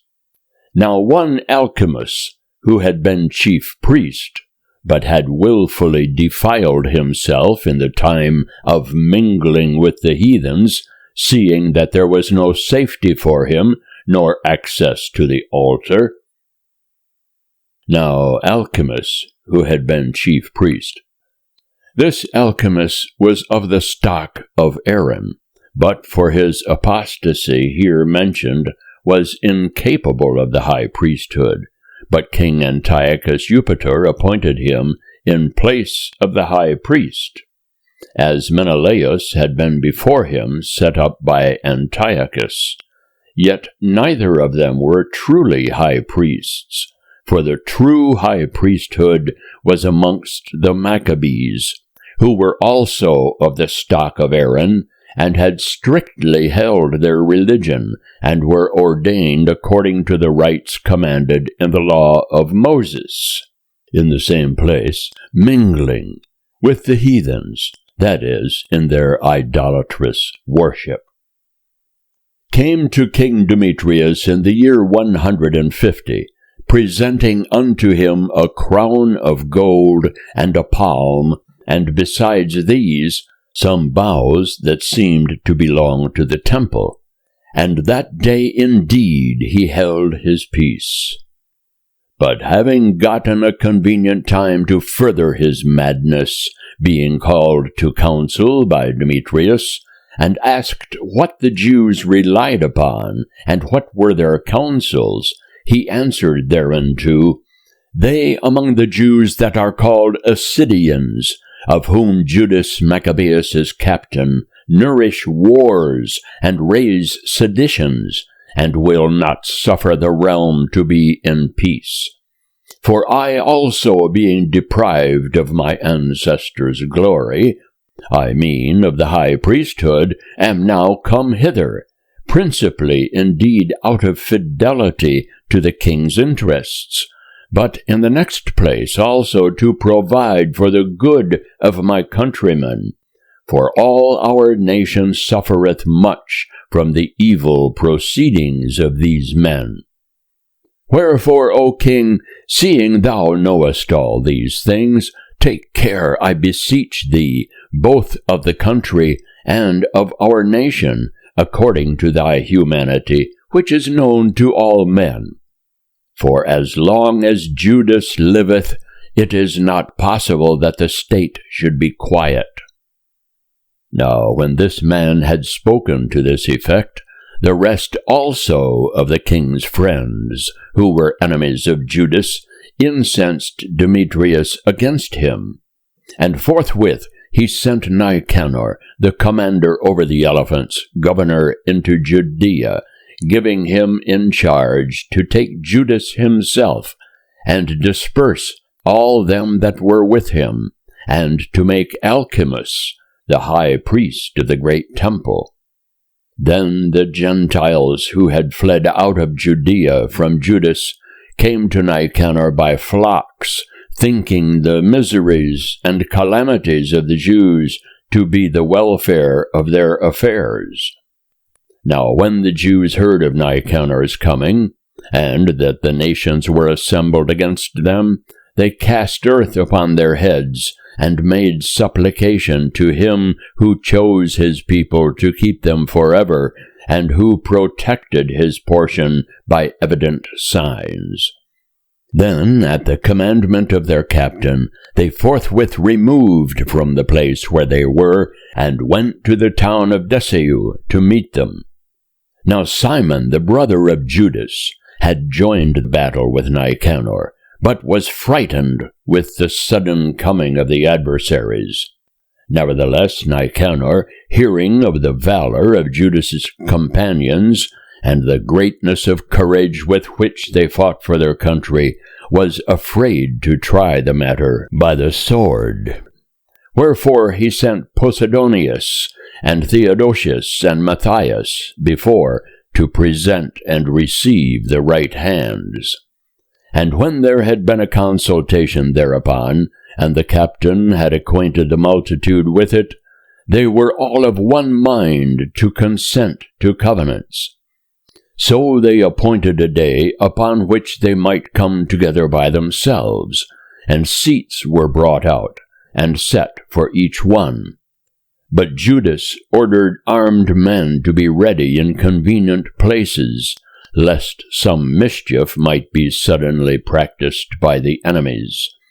So they made an agreeable conference, and Nicanor abode in Jerusalem, and did no wrong, but sent away the flocks of the multitudes that had been gathered together. And Judas was always dear to him from the heart, and he was well affected to the man. And he desired him to marry a wife, and to have children. So he married. He lived quietly, and they lived in common.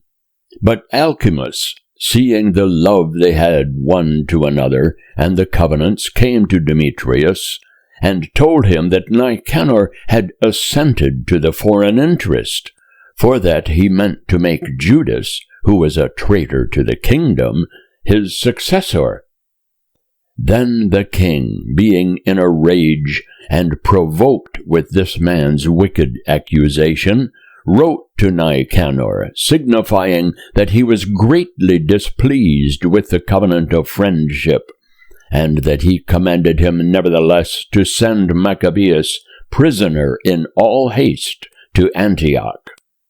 When this was known, Nicanor was in a consternation, and took it grievously that he should make void the articles that were agreed upon, having received no injury from the man.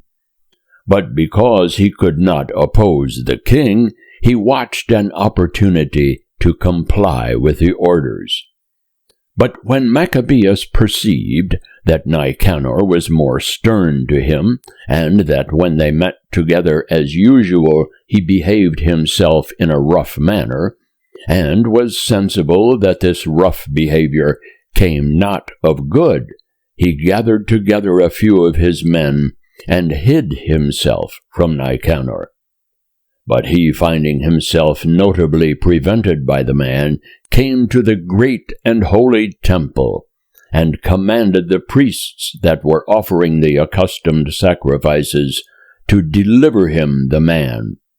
And when they swore unto him that they knew not where the man was whom he sought, he stretched out his hand to the temple, and swore, saying, Unless you deliver Judas prisoner to me, I will lay this temple of God even with the ground, and will beat down the altar, and I will dedicate this temple to Bacchus. And when he had spoken thus, he departed. But the priests, stretching forth their hands to heaven, called upon him that was ever the defender of their nation, saying in this manner, Thou, O Lord of all things, who wantest nothing, wast pleased that the temple of thy habitation should be amongst us. Therefore now, O Lord, the Holy of all holies, keep this house forever undefiled, which was lately cleansed. Now Razius, one of the ancients of Jerusalem, was accused to Nicanor, a man that was a lover of the city, and of good report, who for his kindness was called the Father of the Jews. This man for a long time had held fast his purpose of keeping himself pure in the Jews' religion, and was ready to expose his body and life that he might persevere therein. So Nicanor, being willing to declare the hatred that he bore the Jews, sent 500 soldiers to take him. for he thought by ensnaring him to hurt the Jews very much. Now as the multitude sought to rush into his house, and to break open the door and to set fire to it, when he was ready to be taken, he struck himself with his sword. He struck himself, etc. St. Augustine, discussing this fact of Razius, says that the Holy Scripture relates it, but doth not praise it, as to be admired or imitated, and that either it was not well done by him, or at least not proper in this time of grace. Choosing to die nobly rather than to fall into the hands of the wicked and to suffer abuses unbecoming his noble birth. But whereas through haste he missed of giving a sure wound, and the crowd was breaking into the doors, he ran boldly to the wall, and manfully threw himself down to the crowd. But they, quickly making room for his fall, he came upon the midst of the neck. He came upon the midst of the neck. Venit per medium cervicem. In the Greek it is keniona, which signifies a void place, where there is no building. And as he had yet breath in him, being inflamed in mind, he arose, and while his blood ran down with a great stream, and he was grievously wounded, he ran through the crowd. And standing upon a steep rock, when he was now almost without blood, grasping his bowels with both hands, he cast them upon the throng, calling upon the Lord of life and spirit to restore these to him again. And so he departed this life. Book 2, Chapter 15. Judas, encouraged by a vision, gains a glorious victory over Nicanor. The conclusion. But when Nicanor understood that Judas was in the places of Samaria, he purposed to set upon him with all violence on the Sabbath day. And when the Jews that were constrained to follow him said, "Do not act so fiercely and barbarously, but give honor to the day that is sanctified, and reverence him that beholdeth all things," that unhappy man asked, if there were a mighty one in heaven that had commanded the Sabbath day to be kept. And when they answered, "There is the living Lord himself in heaven, the mighty one that commanded the seventh day to be kept."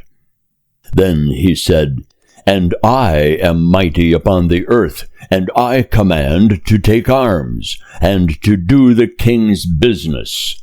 Nevertheless, he prevailed not to accomplish his design. So Nicanor, being puffed up with exceeding great pride, thought to set up a public monument of his victory over Judas. But Maccabeus ever trusted with all hope that God would help them, and he exhorted his people not to fear the coming of the nations, but to remember the help they had before received from heaven, and now to hope for victory from the Almighty. And speaking to them out of the law and the prophets, and withal putting them in mind of the battles they had fought before, he made them more cheerful. Then, after he had encouraged them, he showed withal the falsehood of the Gentiles, and their breach of oaths. So he armed every one of them, not with defense of shield and spear, but with very good speeches and exhortations, and told them a dream worthy to be believed, whereby he rejoiced them all. Now the vision was in this manner. Onias, who had been high priest, a good and virtuous man, modest in his looks, gentle in his manners, and graceful in speech, and who from a child was exercised in virtues, holding up his hands prayed for all the people of the Jews. After this there appeared also another man, admirable for age and glory, and environed with great beauty and majesty. Then Onias answering said, This is a lover of his brethren, and of the people of Israel. This is he that prayeth much for the people, and for all the holy city, Jeremiah the prophet of God. Whereupon Jeremiah stretched forth his right hand, and gave to Judas a sword of gold, saying, Take this holy sword, a gift from God, wherewith thou shalt overthrow the adversaries of my people Israel. Thus being exhorted with the words of Judas, which were very good and proper to stir up the courage and strengthen the hearts of the young men, they resolved to fight, and to set upon them manfully, that valor might decide the matter, because the holy city and the temple were in danger. For their concern was less for their wives and children, and for their brethren and kinsfolks, but their greatest and principal fear was for the holiness of the temple. And they also that were in the city had no little concern for them that were to be engaged in battle.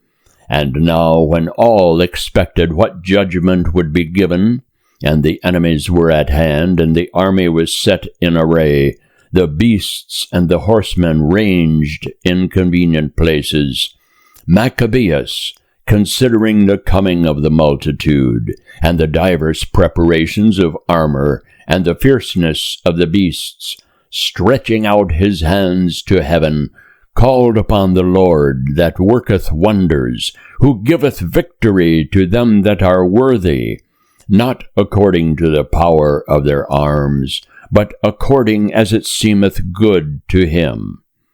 And in his prayer he said after this manner, Thou, O Lord, who didst send thy angel in the time of Ezekias, king of Judah, and didst kill 185,000 of the army of Sennacherib, send now also, O Lord of heaven, thy good angel before us, for the fear and dread of the greatness of thy arm, that they may be afraid who come with blasphemy against thy holy people.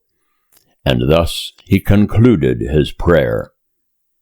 But Nicanor and they that were with him came forward with trumpets and songs, but Judas and they that were with him encountered them, calling upon God by prayers, so fighting with their hands, but praying to the Lord with their hearts.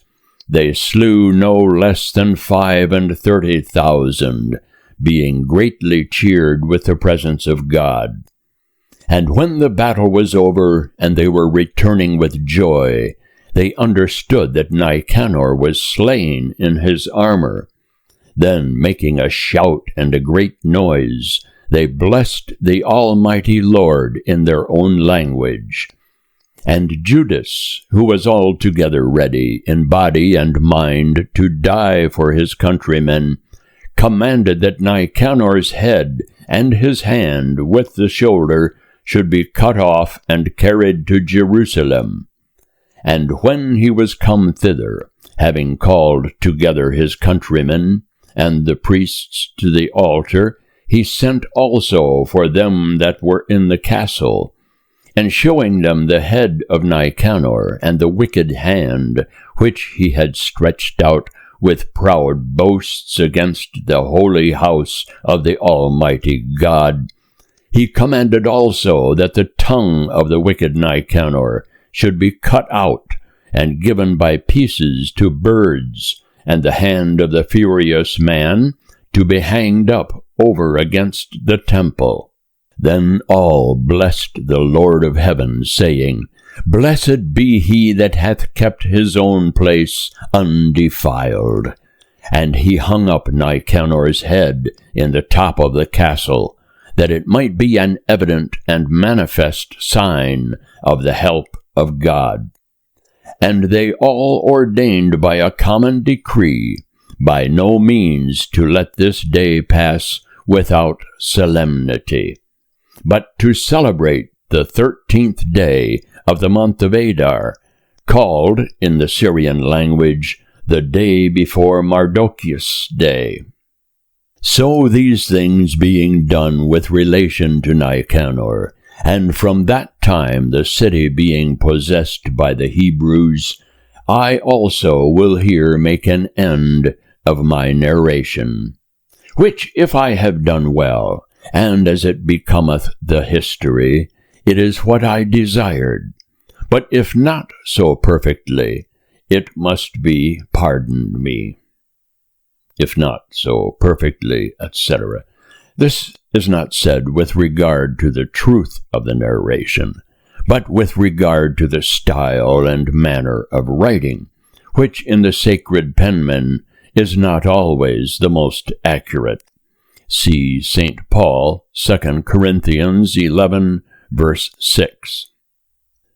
For as it is hurtful to drink always wine, or always water, but pleasant to use sometimes the one and sometimes the other, so if the speech be always nicely framed, it will not be grateful to the readers.